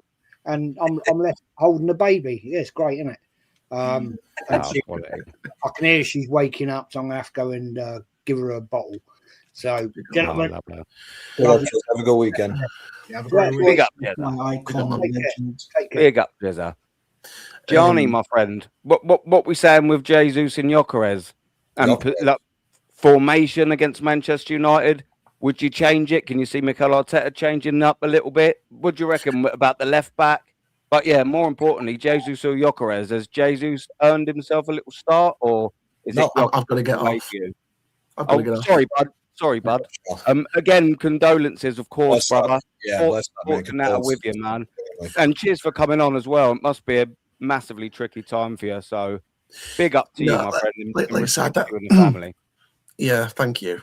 Like I said, I don't want Arsenal to lose, but obviously with my dad being United, I do want them to win for him again because he passed before the derby kicked off. He was on the day of the derby, and they won for him. So it'd be nice if they won for him 2 weeks in a row. But now, bless up everyone, and thanks for making me feel comfortable back in this space after what's been a challenging week. No, you're all good, brother. Come on, man. Thank you very much for your time, and listen, all the best, brother. Stay strong and all of that. Chin up. Love, bruv. Come on, man. Love always here. Come on. Always respect on this channel, man. Big up to you, my friend. Bless up, man. Thank you. Nah, legend, man. Good for you, brother. Big up, man. Big up to him as well, man. Do you know what I mean? Must be a bit of a bad time for him, but he makes time to come and talk a bit of ball. Do you know what I mean? So, yeah, all the best to him, of course. So we've got a couple of people backstage as well. I'm going to go up just quickly and maybe strangle the kids. I don't know. Obviously a joke. Calm down, everyone. You know, Gianni, Jesus or Gyökeres, talk to me. Gyökeres, hands down. There's no question. Jesus, if he should be starting anywhere, should be getting the left wing position. That's it. He's better as a winger than he is as a striker. I don't know what everybody's talking about. Yeah, I agree. Does everybody have amnesia? Does everybody have amnesia? I agree with Gianni. I agree with Gianni because for me, Gyökeres has been absolutely outstanding since coming in. And the fact that every single one of our fan base continues to berate him saying, but he's nowhere near the level of Jesus. Like, shut the fuck up. Jesus has been at this football club for 6 years and he hasn't even proved anything since he's been at the club. So Gyökeres, for me, he needs to be getting an opportunity to start every single game. Because without Gyökeres, we wouldn't even be where we are. Because for me, Gyökeres is the hitman of the football club, and with his goals, we should be going out there winning the trophies. Because when Jesus is there, we don't even create nothing. Because when somebody crosses the ball to Gyökeres, then he could be in the position to head the ball in. But when Jesus is up front, when someone crosses the ball to him, then how is he going to be able to head the ball when he's got two massive defenders behind, like next to him? They could easily head the ball back. So for me, Gyökeres over Jesus, Havertz, and I like Moreno up front, but I think Gyökeres for me covers Moreno up front. So for me, Gyökeres over Jesus every single day, because for me, Gyökeres, like the goals that he scored at Sporting were absolutely incredible. And now he's bringing that elite level to Arsenal. So for me, Sunday we need to put Gyökeres up front. Yeah, I concur. For me, it's a no-brainer.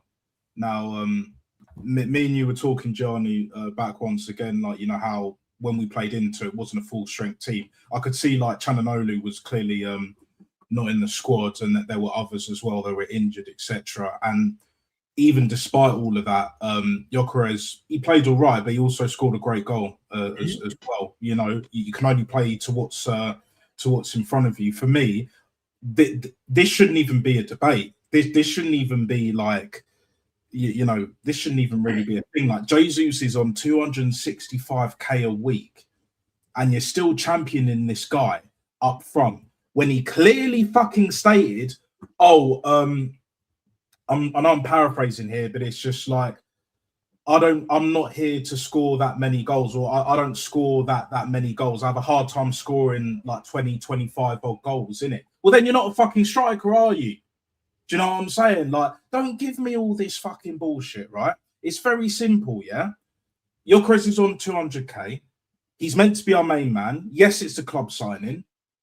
And he's been playing regularly now. I want to see Eza starting with him rather than Nick and a living guard, and you will see the difference. Because, to be honest, I also add this here before I bring everyone else. Right? Sorry. I think we'll play better than what we did against Liverpool, only because of the occasion. Do you know what I'm saying? Because it's Man United, and our fans won't allow it. Do you know what I'm saying? Even online, if we drop a stinker like we did against Liverpool, yeah, there's no hiding place in it. You know, there's no but Liverpool are top of the league, or they're the reigning champions at the moment, even though we know they're not going to win the league. There's none of that. Man United have been dog shit. The Born Buffering merchants, they've been cussing United for the longest. We've all been cussing United for the longest. There's no excuse. They have to turn up and perform. Do I believe it's going to be a free-flowing game? No. It is going to be stinky. But believe it or not, I still think we can win. But again, set piece FC, to answer Rashid's question, you know, earlier, like, set piece again, ole. Probably a 1-0, might even be a 2-1. Like, I don't see anything different. But we know what this manager is going to do. After 60 minutes, he'll take off Gyökeres and he'll bring on either Jesus or he'll bring on Havertz or Marino to play up front. And it's same old Arsenal, same old crap. Do you know what I'm saying? Like, I'm just sick and tired of, like, you know, just seeing the same old shit and thus saying the same old shit. Gyökeres starts. Now he's got the goal. We need to supply the service. Give him the service. If you give him the service, he will score. And I would love nothing more than for him to score at the carpet and put these United fuckers in the mud. Because that's what they deserve, innit? But does this manager have the bollocks to do that? Does he have the bollocks to drop Nick and a living guard? Does he have the bollocks not to bring on Kai Havertz unless we're like 2-3-0 up, which I don't see happening? Does he have the bollocks to start Eza? Does he have the bollocks to play 3 at the back, or 4-2-3-1, or 4-4-2, or 3-4-3, 3-5-2, whatever? Do you know what I'm saying? Does he have the cojones to switch it up, mix it up a little bit? You know, cater to what we need, being proactive rather than reactive. I don't see it. I really don't see it, and that bothers me. Because you don't see it though, because he hasn't done it for 7 seasons. Not because you just think that, or not because you have an agenda. It's because he hasn't done it for 7 years. That's a big bite size to go by. You know, not like Top Gooners. People like, who is it in the chat? The old plonker. We got Advarrel, didn't we? We had poor old Saka, Laka Boom Boom, Debbie Downer. Of course, yeah. What we doing here? You know, you got people like that only have memories for 7 games. We've got memories for 7 seasons. Yeah, I don't even know why we're even praising Jesus. Jesus cost us a title. Let's be honest here. If we're gonna actually talk about facts here, Jesus got rushed back from injury to be the starting striker when we bottled the 8-point lead. Why does everybody forget this? Yeah. Why did Jesus lose? Why did Jesus lose it? If he was that good of a striker, why is Jesus's best games with Manchester City out on the wing? If he was that good when we bought him, they brought him in as a striker. He didn't do shit for him there. He got moved out to the wing so he could play his false 9 and everything else. Well, if you're that good as a false 9 and everything else, why did you get moved out of the position? Like, these are the things that people, I don't understand why we're even having this conversation. If we're being really honest here, and I could care less what anybody's opinion is as far as Top Gooners trying to get us going or whatnot. If we were a real big fucking club If we were a club like the likes of AC Milan and Inter Milan when they spent $1 billion, Jesus, Havertz, and Odegaard wouldn't be on this fucking team anymore. They'd be gone. They wouldn't even be on the bench. We would have took a fucking loss for the year, shipped them off, got 3 new guys in to replace them, and we'd be going on to win the league. Those are the facts at the end of the day.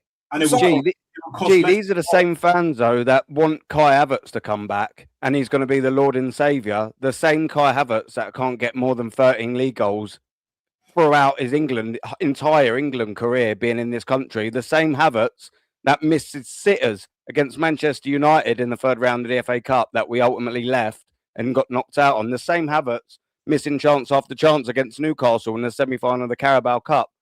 Bro, the fans are just fucking tits.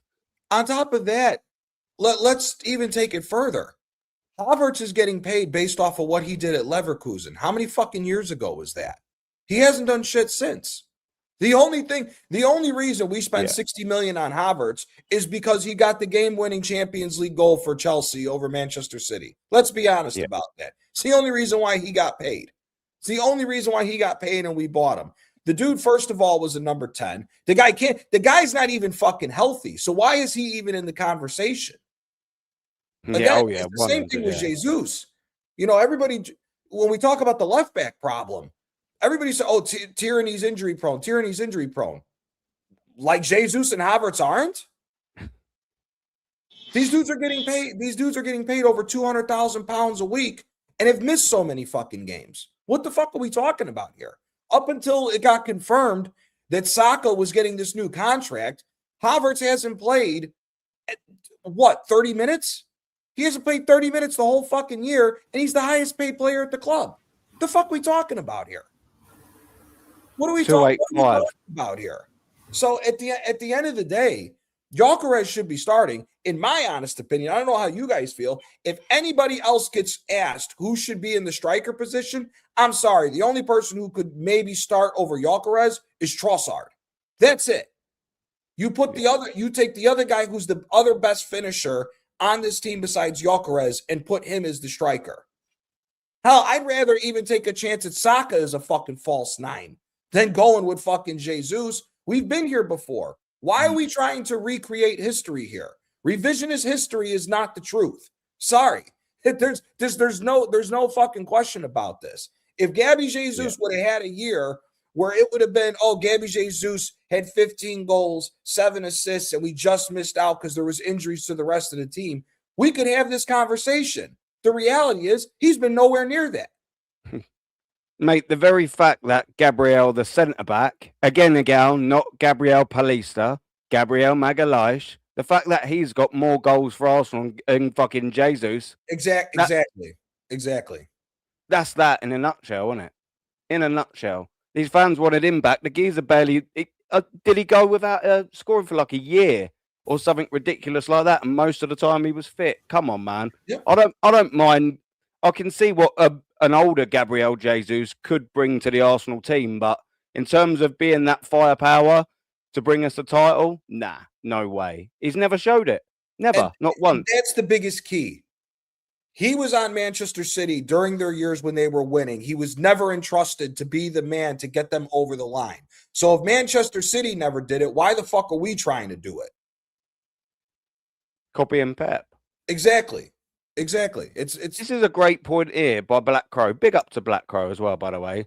Would you Saka at the 9, he's saying, is probably where he needs to migrate to, as his legs are gone, and they definitely have gone. Could you see that being a little transition for Saka? I see secondary striker or false 9, not a true out-and-out striker. But like if we were to play, like with what everybody was saying with like a 3-5-2, I would give Saka the time of day to play that secondary striker, more free-flowing, you can do what you want type of player behind the striker. I just think that the system, whether anybody wants to say it or not, the system of making these guys play more wide, being touchline wingers when they never were, when our most successful season offensively until we threw the fucking season away was when we bottled the 8-point lead. Saka and Martinelli were playing off the edge of the 18-yard box. They weren't a touchline winger. And when you're a more goal-scoring forward-thinking winger, you shouldn't be a touchline winger at all, and you shouldn't be going all the way back to play a wing back in defense. So for me, I agree with it that his legs are gone. Again, and we rushed him. Let's be honest here. Part of the problem with Saka is we rushed him back from injury. We don't know the true state of Saka. Saka, in all honesty, what everybody forgets is, and not us, but what a lot of these top gooners forget is, we only finished the season 10 points behind Liverpool because they gave the fuck up. If Liverpool was on bullshit the rest of the league, we might have lost the league by 18 points last year. We were 15 points behind them when Liverpool just said, done and dusted, we don't give a shit about the season anymore. So, and knowing that we were that far back, Saka shouldn't have played the rest of the year. No chance. Sorry, everybody thought, we had a chance at the Champions League. Brother, we weren't going to beat PSG even if Saka was at 100%. Sorry, it wasn't going to happen. It was not going to happen. It just was what it was against that team. So at the end of the day, could I see Saka as a false nine number 10? Yeah, I could see it. But with this guy, Saka will be a right winger who can't run up and down the pitch the entire time for the rest of his career if Arteta had it his way. So 100%. The only thing I'll say before you go, Aaron, because I know you want to move on, is I was just going to move it over to COYG because he's patiently waiting. Yeah, no, that's fine. I'll just say this. I'll bring it over to COYG. No worries, bro. Like the false nine, I can hear that. The only other option would be playing the position where he started, very first started, which is a number 10.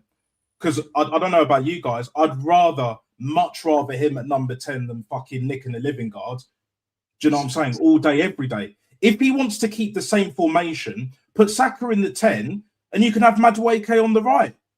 And we'd be a hell of a lot better. Because for all of Madueke's flaws, and yes, he is a very limited footballer, Saka's still kind of limited as well. But Saka has more attributes playing centrally than he does out wide, especially being a touchline winger. When he's not a touchline winger, he's never been a touchline winger.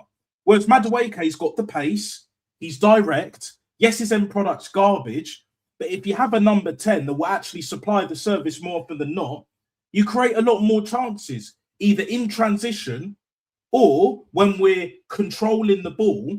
So he'll get multiple chances, and in the end, he might score one or two.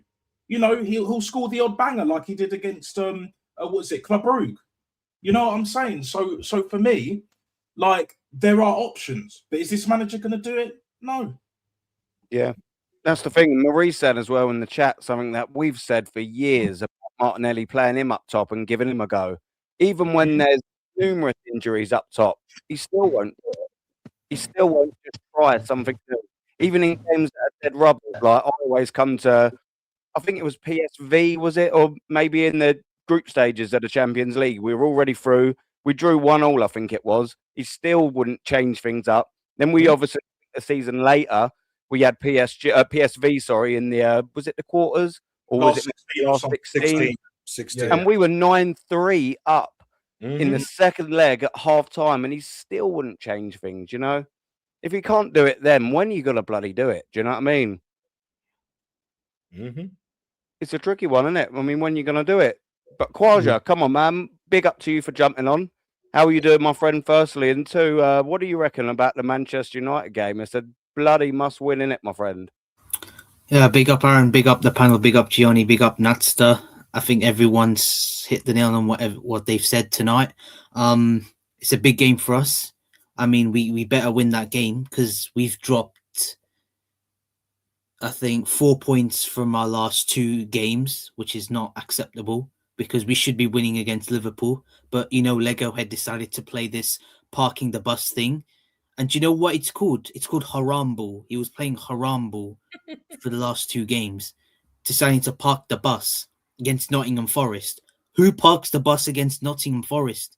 Man City didn't park the bus when they beat Nottingham Forest 2-1. They were attacking, and they wanted to get the 3rd goal to try and kill the game off. We were parking the bus. When you look at Liverpool, we could have beaten Liverpool. Manchester City in that game won 3-0. They scored 2 goals in the first half. They scored the 3rd. They wanted to score and score and score because they know that you can't win the game with 2-0. They got the 3rd. They wanted to score more. With us, this manager decides to respect Liverpool as a club than their form. Do you know what I mean? He thinks that Liverpool is a club that is big and that's what he respects more than the form that they're in. That should have been 3 points for us, but we drew. And this game, I just feel as though the fact that this manager will play this haram ball again at home, maybe we might go, I don't know. I think we might stink a 2-1 win, in my opinion. I just feel as though the fact that we might score 2 and might give a goal away, and then after that, he might just park the bus. He always does it. Do you remember Aaron against Sunderland when we were 2-1 up and he shut the bed? He shut the bed. He brought on Mosquera and Gabriel with a bozo moment, Brian Brobby equaliser. I just feel like with this Man United game, it's so huge for us, right? Gyökeres or Jesus, it has to be Gyökeres. I don't think there's any debate about it. Yeah. It's Gyökeres up top. Agreed. I want to change the formation. I don't like the 4-3-3. I would have gone for a 3-4-1-2 formation with Gyökeres and maybe Trossard up top next to Gyökeres. I think it would help. Facts. Because I just feel as though the fact that with Jesus, with Jesus is that he misses chances. I mean, when he has the chance to score, he just fails to score it. If that was Gyökeres, it would be in the back of the net. I just feel as though with Trossard, he's a better finisher than Jesus. And when we played Trossard in the false 9 in 2023, we played Trossard the false 9. We played better football with Trossard in the false 9. It kind of worked. And if you play Gyökeres and Trossard, I think it would help because Trossard can score the goals and he's good at finishing. Or maybe you can play Martinelli, but I think Trossard overall is a better finisher than Martinelli. And I just feel like if we had Gyökeres and Trossard up top, it would help Gyökeres because the wingers, touchline wingers, they're not going to help. I mean, they're going to spam crosses in the box and Gyökeres is not going to get to the end of it because the centre-backs are going to keep him quiet and all that. So I decided not to make it a back four because the 4-3-3 is so boring.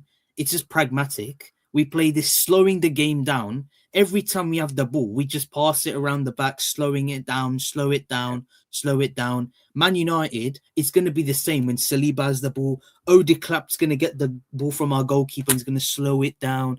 He's going to have the ball, then it passing around. I'm like, just go attack them. If that's hard for you, then what's the point being top of the league then? You can't just say, do you know what? Let's just slow it down. No. Man, never write off Man City because they might come out with that, maybe they have a little bit of blip, but if they get that form back on track, then it's going to be tough for us. And we're going to be under huge pressure because we've got Manchester United at home and we've got Leeds away. That's not going to be that's going to be a tough place to go at Ellen Road. After the Man United game, Ellen Road is going to be so tough. Even Gianni, Natsta, Macy, Lawrence would agree with me with that. That Ellen Road is going to be a tough game because they've had good results. We come out with 6 points in the next 2 games. I mean, fair dues. That's fair dues. But it doesn't matter because Top Gooners will be saying, oh, but we beat Leeds and that. They're going to hype up irrelevant wins that lead to nothing.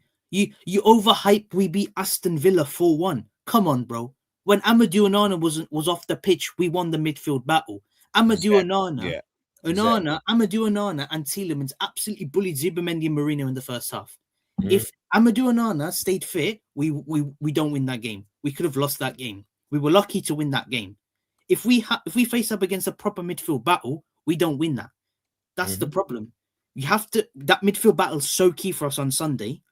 I don't know about Zubimendi because against Inter Milan, I know this is irrelevant, but against Inter Milan, he actually kind of struggled in the 6th role because he kept getting bullied by Thuram and Lautaro Martinez. I just don't see Zubimendi as the 6th role, Aaron. He's not a lone 6. Definitely not a lone 6. He can't even do the basics of Pirlo. He can't do what Pirlo did or what Sergio Busquets did. He's neither of them players. People keep saying, oh, he's a deep line playmaker. But he's not even composed on the ball, though, because he just uses He can't defend, bro. Not under pressure. He ain't got the time in England. He just can't defend, though. That's the problem. If you put him in the number 8, he's better. Put Rice in the 6, he'll do better. But this manager decides to play Rice further up the pitch because I'll tell you what, if Manchester United start counter-attacking, I don't see Zubimendi. He's up there. How can you see Man United approaching that game, Kwaja? Before we move on, we'll get Lawrence in next. But how can you see Man United approaching? Can you see them parking the bus and trying to stop us that way, or do you reckon they'll come out and have a go? Considering that they've done that against Man City, do you reckon they'll come and have a go at us? I think they will. I don't think that there's a debate about it. I feel like with the way they played against Manchester City, they might press from the front foot. I mean, we need to improve on playing out from the back, because our goalkeeper is so annoying. He holds on to the ball so much. But I guarantee either if it's in Buemo, they nick the ball off him and we concede a goal. So we need to do is we just need to defend because they're going to attack and we need to be defensively solid. Because let's be real, we've had some shaky moments, bozo moments at the back. Gabriel, Saliba. I don't know if Hincapie or Calafrio might be back because the reports are saying that they're back in training. That's what I don't know if it's true, but if it is, then Hincapie or Calafrio would start. But they're going to counter-attack and it's going to be difficult for us. Because let's be real, we can have set pieces all we want. But once they counter-attack, it's going to be difficult for us to track back. Because they're so rapid on the counter-attack. The Mbomo first goal from a Man City corner, they were rapid. I don't know if we can stop that. Because that's the problem, right? We need to be careful of their counter-attacks. Because when you have corner kicks, you got to be careful that they've got good attacking options with them. Mbomo, Ahmad, Bruno. Yeah. Maybe I don't rate Bruno that highly. I think he's overrated. But I just feel as though the fact that Bruno in these games can produce something. Big game player. Facts. But you see Odegaard, he's going to ghost another game. He's going to hide somewhere. He might hide behind the referee. He just doesn't want to be seen. He's just a scared, lonely little git and all that. Because let's be real. If Man United do counter-attack, I just feel a bit nervous. Like if we can maybe keep a clean sheet, I'll be happy if we keep a clean sheet. But we need to do better, Aaron. Because set pieces, own goals, and penalties are not going to help. Nottingham Forest, look what happened. We didn't score from a set piece or anything. We had free kicks. Did we score? No. That's life without set pieces for you. I mean, if we don't get the opening goal from a set piece or something, then it's going to be really tough for us to score from open play. And I just feel as though the fact that we might stink out a win, I believe my heart is going 3-1 Arsenal. My head is going 2-1 Arsenal. I'm sticking with the 2-1 because I just don't see us getting the third goal. Because I know we got the third goal against Inter, don't get me wrong, but this is Man United. That Inter game was irrelevant, by the way. I know Gyökeres got his goal, but is he going to get the service that he needs? I don't think he will. If he can get a goal, I'll be happy for him, but we need to do better. And I expect Saka to pass the ball to Gyökeres because the amount of times that little selfish bastard does not even give the bloody... Let it out, Kwaja, bruv. Let it out, mate. That little selfish bastard can't even pass the ball to Gyökeres, blood. How many times have you seen Saka not passing the ball to him? Chelsea. He took an extra touch. Better service for sure. He should have put the ball in the box. Gyökeres decided to push him. Fuck off. I don't want to celebrate with you. Inter Milan. Gyökeres was there in the box. He took the shot. He could have curled the ball in the box. Gyökeres slapped that in. Would have tapped that in. And you've got this game. If that happens, Saka will take the shot. I'll be like, pass the ball, you pussy. Gyökeres is there. Gyökeres is in the box. Give the ball to him. Let him tap it in. Oh, but it's tap-ins. Top Gunners are going to go, oh, but it's tap-ins. Oh, it's all this. I don't care. Just give me the goals. We'll win the game. If we start from the front foot, attack, we will win that game. But right now, he's going to play Odegaard. Like, if you watch Arsenal without Odegaard, we play better football. When we have Odegaard in the team, we stink it out. We play this haram ball. Odegaard is another fridge in midfield. I call it the three fridges in midfield. Yeah, no, facts, bruv. Oh, have you frozen there, or is it just me? Yeah, he's frozen. He was on a good run there, to be fair to Kwaja, though. I mean, fair dues, he was raising some real fucking good points there, man. Big up to him. Just quickly before we go to Lawrence, I just want to respond to this, geezer. Boys, how can you be this critical of Arteta when he's done fairly well despite his flaws? And you don't even rate the man. Look, that's fair dues. And you're not being a dick the way you're asking the question, so I'll answer it respectfully as well. Mikel Arteta isn't or hasn't been in the job for only a year or a few months. We can't forget this. So when we're being critical of him, it's because of what we've seen since 2019, not since 2025, not since 2024, 23, since 2019. We've consistently seen that this man can't get things over the line. Now, again, I'll reiterate, none of us have said that we're shit in the Champions League or that we will be shit in the Champions League. None of us have said we hate or think we've been horrendous in the Premier League and we're 7 points clear. All that we're simply saying is we're a little bit cautious about whether the guy can get us over the line purely because over the last 5-6 years, he hasn't. When he's had the opportunity to get to finals, Carabao Cup finals, etc., Champions League final, he had the opportunity, UEFA Cup, he had opportunities to get to finals. Should have really got to finals, haven't won in them Europa Leagues, 150%. 3 seasons of finishing second. All we've seen under this guy, aside from the first 6 months of when we signed, is failure. And it's not as if he hasn't had all the tools to be able to get success. He's been given £1 billion over 5, 6, 7 years. This is his team. All the players that have re-signed are the players that he wants to stay. There's no excuses anymore. So when you're saying, how can we be this critical of Arteta? It's because of what we've seen over 7 seasons, not 7 months or 7 weeks, my friend. But big up to you anyway. Lawrence, Really man. Go on, yeah, Sorry, jump in, bro. Lawrence, just really quick. And this is, and Lawrence can actually attest to this better than any of us. What fucking team in the history of this sport has spent $1 billion and is still talking about what if, buts, and maybes? That's the problem. Let's stop talking about, oh, you're being critical to Arteta. He's done fairly well. No, the fuck he hasn't. No, the fuck he hasn't. This is Arsenal. We're the 3rd biggest team in England. Guess what? Whether we spend $1 billion or whether we spend $200 million to try to fight off the big teams, we should be winning a trophy every fucking year. Doesn't matter. Doesn't matter. Like I said, and like I've been saying now, because this is the new thing. Oh, he's done fairly well. No, he hasn't, bro. $1 billion? You're in the same conversation as Inter Milan back in the day. You're in the same conversation as AC Milan back in the day of $1 billion spent. AC Milan's got 20 trophies in $1 billion. Inter Milan's got 14. I don't even want to know how many fucking trophies Chelsea got in that time frame with Roman Abramovich or what City's done. Whether you want to live and die by that 115 count bullshit. At the end of the day, we've spent $1 billion with this specific guy, and we're still talking about what if, buts, and maybes. It's ridiculous. Yeah, facts. Yeah, well said, man. Lawrence, what you saying, brother? Yeah. First of all, I want to apologise for the technical difficulties I was encountering. You know, I was on the road and the reception wasn't very good in some of the areas, so I apologise for that. Yeah, big up to the panel as well. Nice to see some old faces that I haven't seen for a while. Also, I want to say something about the guy whose dad passed away. Okay, I know what he's going through. My condolences to him, because today I visited my mother's grave. Today she is the 20th anniversary of her passing, so that's why I was out on the road today. Yeah, thanks. So I hear what that guy's saying, and my condolences to him and his family.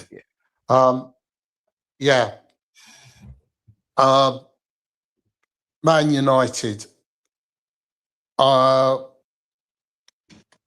a bit concerned because they've got the new manager bounce, although it's a caretaker manager. I feel they're going to sit in like every other team, but they're going to be very powerful on the break when they get the ball. We should beat them, but I think it's going to be one of them scrappy 1-0 jobs if we do beat them. I don't see a lot of goals. It's just going to be one of them games that we're going to have to dig in deep, and it's possibly going to take maybe a late strike in the second half to beat them, because you know they want to prove something to their fans now that Carrick's in charge. I just feel we're in a critical period of the season.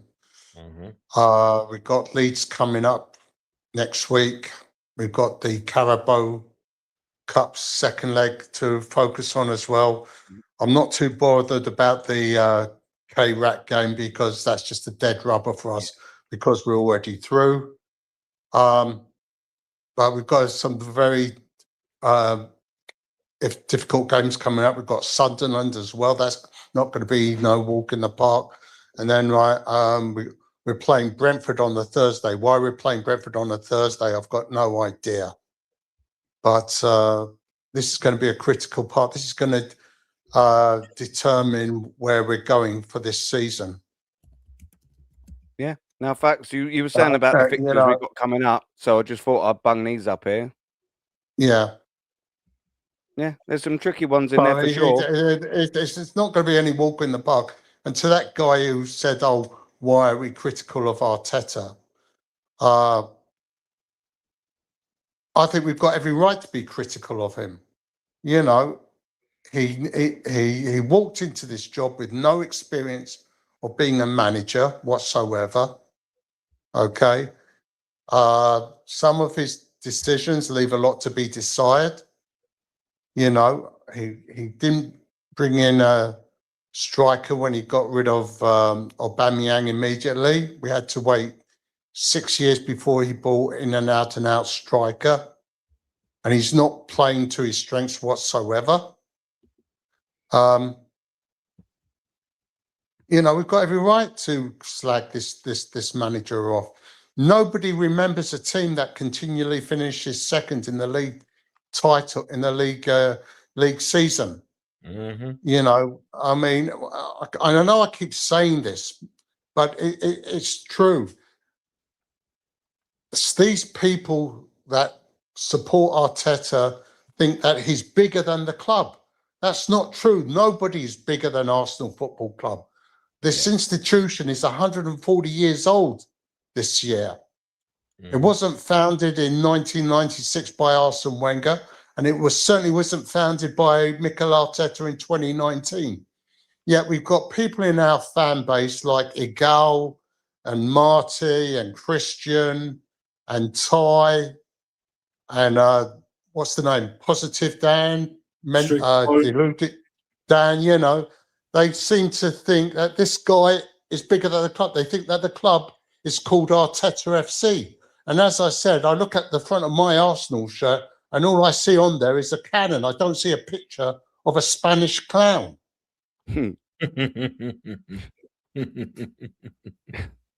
No, well said at the end of the day, man. I think we are well within our right to be critical. You know, if he'd have won a league title or two over this 5, 6, 7 year period and, you know, a couple of trophies in there, I think you'd be hearing a lot less, you know, complaining or depression or whatever you want to round it up as. But the fact is we're starving. Stomachs are rumbling. We need success. And we've needed it yesterday, we need it today, and we need it tomorrow. And he's got to deliver that. It's as simple as that. So, you know, it's all well and good. Praise when praise is praise is earned. But you can criticize when, you know, it ain't been good enough. It's as simple as that. One other thing, Aaron, I was listening into the stream while I was waiting to get online. I know it's a bit late, but Natster was talking about a Latvian defender who was in the team when we lost 6-1 to United. His name was Igor Stepanovs. Oh, Stepanovs, Yeah. Good old Igor. Good old Igor. What a shower of shit. Or like Eeyore, bruv. Do you know what I'm saying? If you know, you know. I'm sure there was a joke about him signing for the club, Stefanovs. I'm sure when he was in a trial, I think there was winding Martin Keown up a few of the players. Like, so every time Stefanovs was doing something, everyone was going, yeah, fantastic, Igor, well done. And when Keown was doing something great, they weren't saying nothing. And it goes back, and he comes back about 3 weeks later, Igor, and everyone's looking at him thinking, what the fuck is he doing back here? Arsene Wenger signed him purely on the basis of all the players were going, yes, Igor, well done, fantastic, you were brilliant. He was listening to the players winding up Martin Keown, and they actually thought, the players thought fucking Igor Stefanovs was half good, so that's why they signed him. Absolute joke. But he got to play for the Arsenal.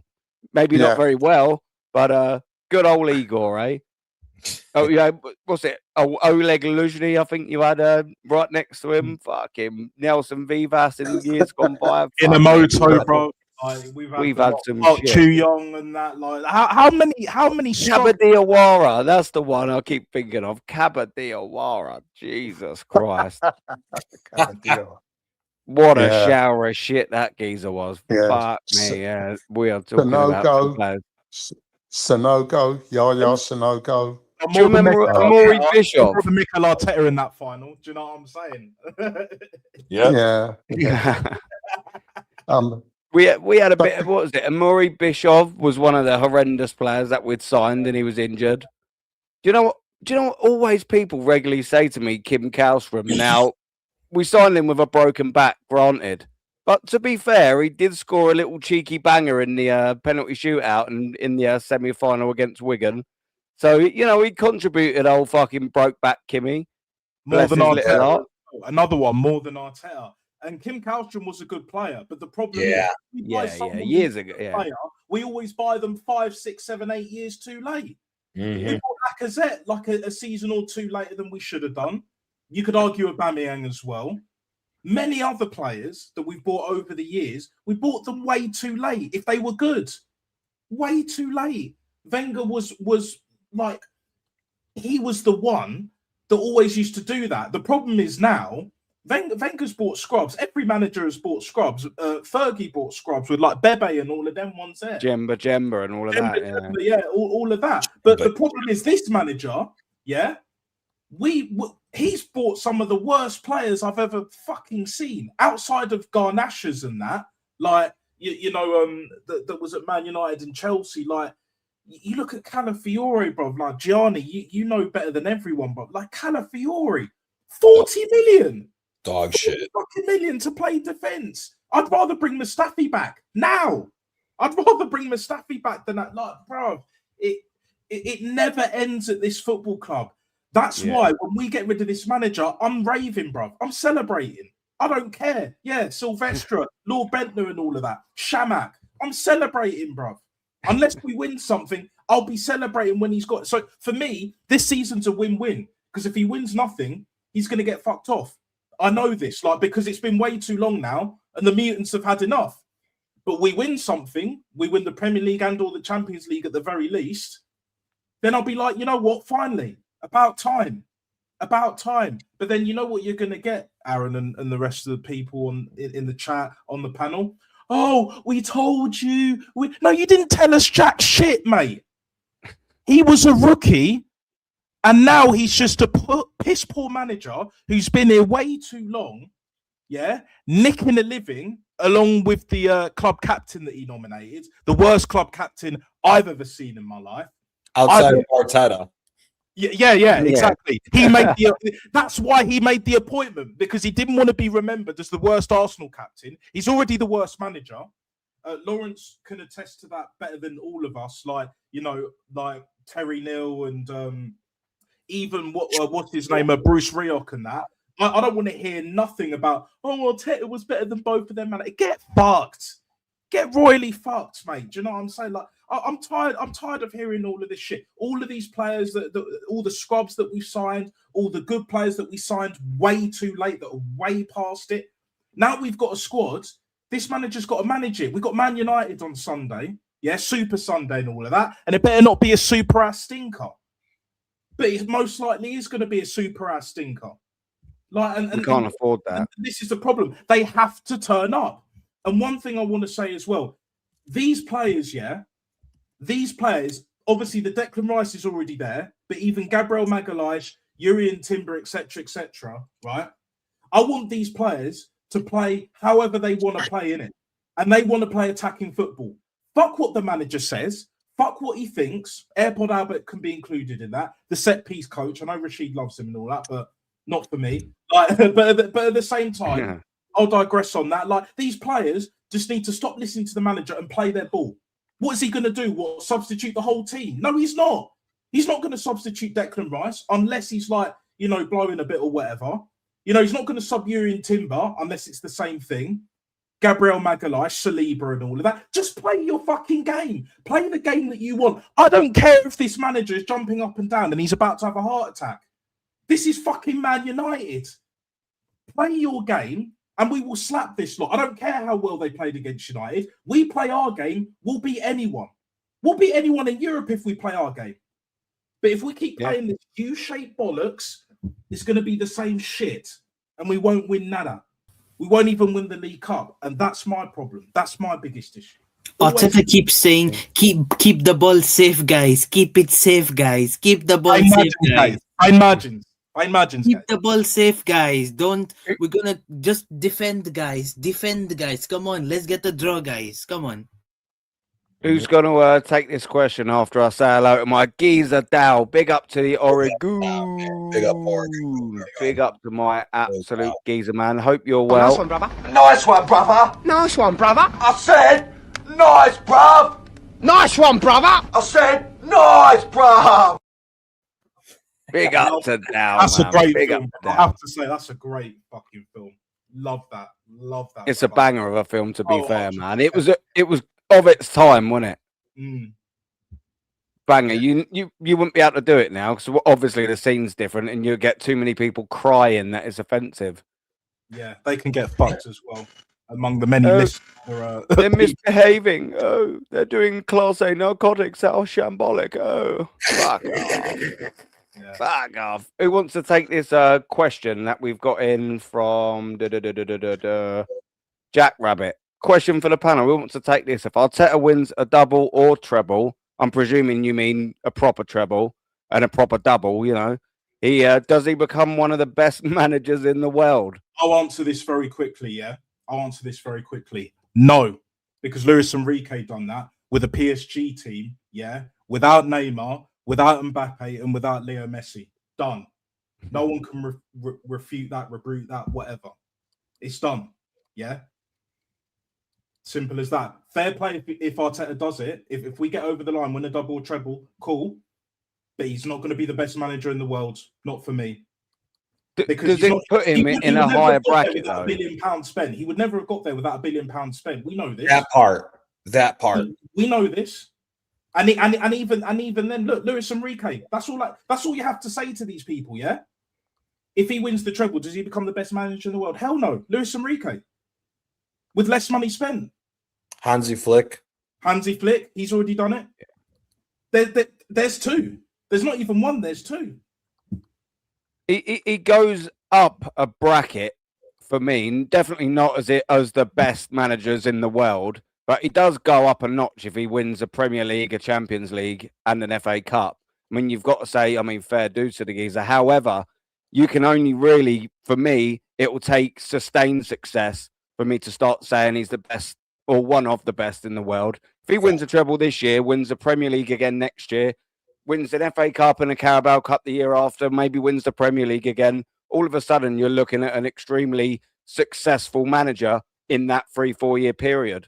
It's going to take a lot more than one good season, although I do concede that it will be an unbelievable, fantastic season if the treble was to come our way. I'll concede that, you know, but I don't think that makes him the best in the world. No way. They're saying the quad, Aaron. They're saying they want the quad. The quad is still on and all of that. But honestly, these people, these fucking born buffering mutants, you know what it is, right? They're on this like Fergie effect, because anyone that knows football, yeah, anyone that goes through the archives or has lived it like Lawrence and Jez and Kenny Ken, etc., right? Yeah, you'll know this, right? Fergie, I think he only ever won like one trophy, and I don't even think he won a trophy for the first 6 years at United. They wanted him potted, and then he won a crucial game against Palace, or no, it was another team, and then he faced Palace in the final of the FA Cup. I think it was 99 or something like that. And then he went on to do what he did, innit? They want the same thing for Arteta, bruv. They believe that Arteta has the Fergie effect. Do you know what I'm saying?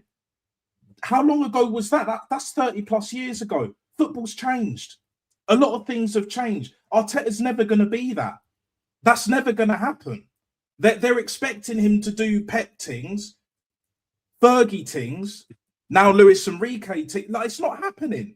It's not happening. If he wins the treble, I'll congratulate him. I'll give him his dues. But at the same time, I'll be like, you know what, mate? We're going to have to start playing attacking football now. If that's the case, or if you're not willing to do that, go elsewhere. See if you can replicate that without spending any money with a good squad, whether it's like maybe not a Juve, but like a PSG, Barca, Real Madrid, Bayern Munich. Let's see if you can do it there. And I don't believe he can. You know, like he's already struggling with £1 billion spent. You know, if he, let's say for argument's sake, he wins the treble, he goes elsewhere. He's not lasting as long. He's not getting the leverage that he's getting over here.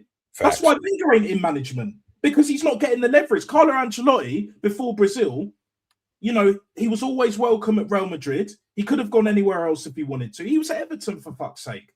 He should have been with us. You know what I'm saying? He was the guy to replace Wenger. So for me, like, he goes up a level or two, but that's about it.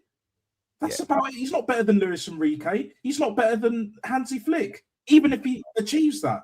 We know this. Like, come on, what are we doing here? Let's not overlook the fact that he should have won the other Premier Leagues. Top Gunners are going to go, oh, but he's won the Premier League. He should have won the 23-24 Premier League. He should have won the Carabao Cup last season. We could have won the Champions League last season, but we got dog walked. We could have won the 22-23 Premier League, but we bottled it. So let's not talk about the fact that we should have won other trophies. They're going to overlook and go, where are the Arteta haters, yeah? I can't see it. I can't hear it. They're going to just clip their ears and go, oh, where are the Arteta outers? Where are you? But don't even tell me the fact that we should have won the 2 league titles that he threw away. So let's not get too gassed about Arteta, because he's still not one of the best managers in the world. If he were to be one of the best managers in the world, we would have won, I don't know, maybe 5 trophies or at least something like that. But he's not even close to a Conte. Do you want to say something? For him to be the best manager in the world, he's going to have to win the league title for the next 3 or 4 years, and Champions League for the next 3 or 4 years. He's got to consistently do it, and he can't just do it once. Yeah, I mean, it can't be just a one-off. He's got to make us a real force, and we've got to be winning the Premier League every season for the next 4 or 5 years for me to consider him to be the best manager in the world. We've got to dominate, basically. That's what we're all saying here. He's got to dominate. If he don't dominate, he's not that level. He's not the one. Like these other people have been saying. Like, get over the line. Like Lawrence said, dominate in the league, win a couple of Champions Leagues, like win 2 in the next 5, yeah? And then we can have that conversation of if he's one of the best managers of our time, even remotely. But even then, £1 billion, like, come on, like. Do you know what makes me laugh? Yeah, you get all the top gooners and that. They're counting trophy 2, 3, 4, and 5. They're going, yep, Arteta, you know, we could dominate, we could do this, we could do that. The second we say Arteta has to do that to stay in a job or be considered the top level, but basically exactly the same thing, they can't handle it. It's madness. They're so quick to say, yeah, you know, we can dominate, we can win everything, we can do this, we can do that. The second we challenge him to staying in the job, nah, that's wrong. No, you can't be saying that. Nah, what's what you got against Arteta? Nothing. Just saying the same thing you keep saying from the other side of the coin. If you think he's that great, then why can't I say he should be doing that then? Before you get before you move on, let me put this to you, Jack Rabbit, yeah? In any other walk of life, and actually, do you know what? Fuck that. Let's just stick to football, right? In any other elite level football club, in this time and in any other time, would Arteta still be here getting this leverage, spending more than everyone else in the league, everyone else in Europe, around the world, yeah, and still have a job? Absolutely not. No, he wouldn't. He would. No chance. Let me add to that. Name me any other profession, not football. Name me any other profession that would keep somebody in a job for 6 years when they fail to do the job they're paid to do. Yeah. I heard top gooners were comparing Jurgen Klopp. Oh, but it took Klopp, I don't know, 4 years to win something. That's what I've been Jurgen Klopp's better than Mikel Arteta just off of what he did at Borussia Dortmund. What are we doing here? 100%. 100%. What 100%. What are we doing? And Klopp won it all. Jupp Heynckes is a better manager than Arteta. Like, what are we doing here? Like, he won a treble with O'Brien. Easy. Exactly. He won the Champions League with Real Madrid. Like, he's won it twice. Oliver Glasner won the FA Cup and Community Shield in 18 months. Yeah, he won the Europa League with Frankfurt. He's already a better manager. So is he the better manager than Arteta? He's more Eddie Howe, you successful. could even put in that conversation. He won a League Cup for Newcastle. Unai Emery's better than Yeah. Arteta as well. Unai Emery won Yeah. 5 Europa Leagues, more league titles than Arteta. He's a better manager. But Top Gunners are going to go, oh, but we beat Aston Villa 4-1. That settles the Arteta Unai Emery debate. No, it doesn't. What has he won? One FA Cup. Yeah. Where he hardly spent nada. Yeah. He didn't spend anything on that FA Cup. It wasn't his fucking team. Natster, Yeah, Natster, you forget all them Emirates Cups he's won in pre-season for us. Oh yeah, and the community shields. Don't Yeah, forget we won those. 3 trophies. Yeah, and look at the other rookie managers, Vincent Kompany and Enzo Maresca. They've won trophies, something that Arteta has never done. So all you people that sit there and say, "Oh, but Arteta, but you can't you can't slag off Arteta. He's doing a good job." Well, he is, but he needs to stop playing this 4-3-3 too much now. It's getting a bit nervy and a bit scary because it's just like I don't really like this 4-3-3 formation where he has to go with 4 center backs and 5 midfielders. And for me, he needs to try something different because I understand he's hoping that this 4-3-3 will work, but in my mind, it's not gonna work. So for me, he's got to try something different because I'm just sick and tired of the. I'm just tired of the fact that he continues to hope and pray that something could work because he said that he's happy with the squad that he created. Because remember, he said that he never wanted Eze or Gyökeres, so he's more than happy with the fact that he's happy with the squad that he got from last season, the season after that, and the season after that, because he hopes that this squad can help him win the Premier League. But newsflash, it's not, because you still have to use some of the new players like Eze and Gyökeres, and I know you don't like them, but you have to get used to it because Berta brought them into your football club. Now you have to use them properly, because if you continue to slack them off and put them on the bench, then Berta will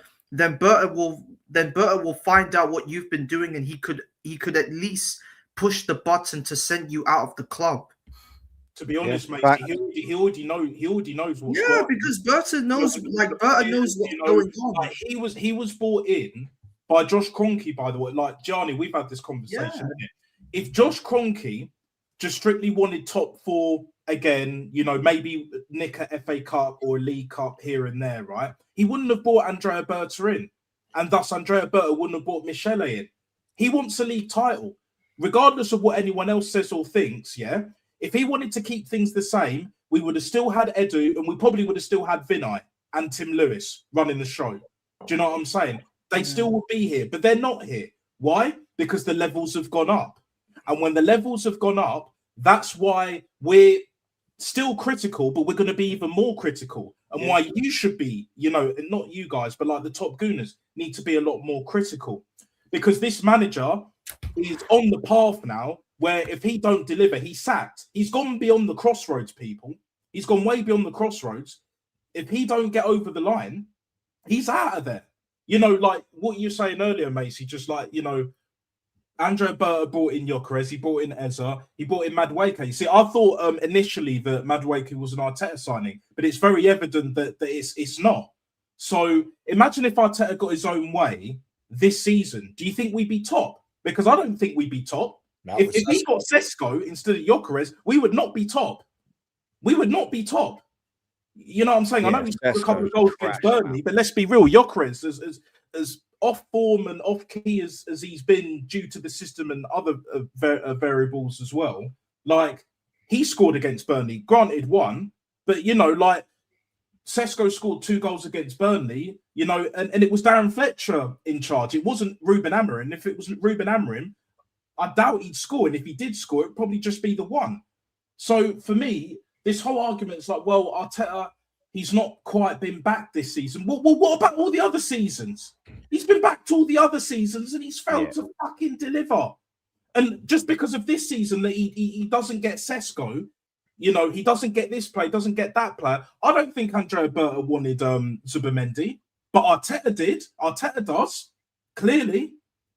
You know, Norgard, like, maybe that's a little bit of 50-50 Lamar settings, do you know what I'm saying? If you know people. But either way, Arteta ain't utilising him. You know what I'm saying? He's still sticking with the Havertz when he gets back fully fit. Obviously, Jesus is back in the fold. You know, Odegaard is still being picked, club captain. He's still utilising Saka as a touchline winger when he's never been a touchline winger. His legs are gone. Move him into midfield. What happened to Ryan Giggs? Yeah? Can anyone tell me what happened to... It's not even that long ago. What happened to Ryan Giggs when his legs were gone? When he couldn't play... Moved inside.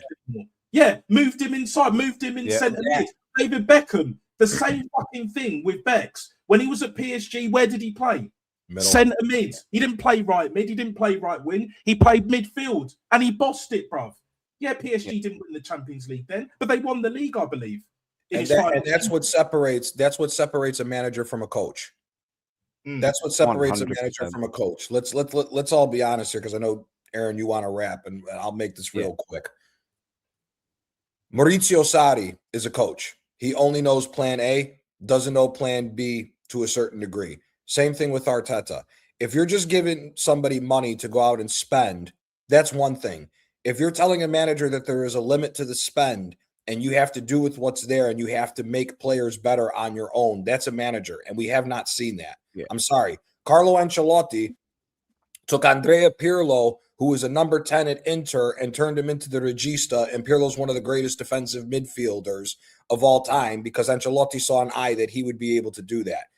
Arteta hasn't done a single thing with any of these players. And if anything, they've all regressed under him. Jurgen Klopp, with what we were just talking about, Pierre-Emerick Aubameyang was a winger. He turned him into one of the best strikers of this last generation, whether anybody wants to argue that or not. The man has scored so many fucking goals, it's not even funny. Okay? Yeah.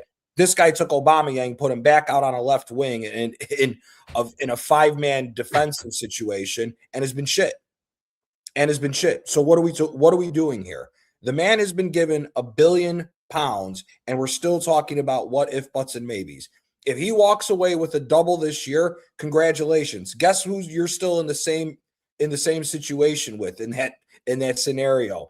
You're with fucking bum-ass Mauricio Pochettino. Sorry, Pochettino had to go to PSG and get PSG to get Leo Messi to go to them because he bottled the fucking league last year when that league is a cakewalk every fucking year. So at the end of the day, the manager has to do more than just this one season for him to be considered one of the best. End of story. Yeah, facts. And do you know what? I'm going to leave it there because I'm absolutely shattered. But thank you very much for the world-class panel. And thank you very, very, very much for the world-class chat as well, man. It's been great as always. We are going to raid Line Tech, so go over there and show him some support. He's an absolute geezer. But yeah, for that, I am gonna go. Arteta can go fuck himself. The people in the chat that love him can go fuck themselves.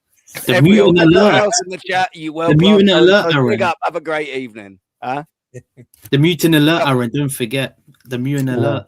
Yeah. Where is the old mutant alert? Yeah, let's have it. Yeah, there's been a few. Mutant alert. Yeah. Mutant alert. Mutant alert. Mutant alert. Too many of them. Great composure, lad.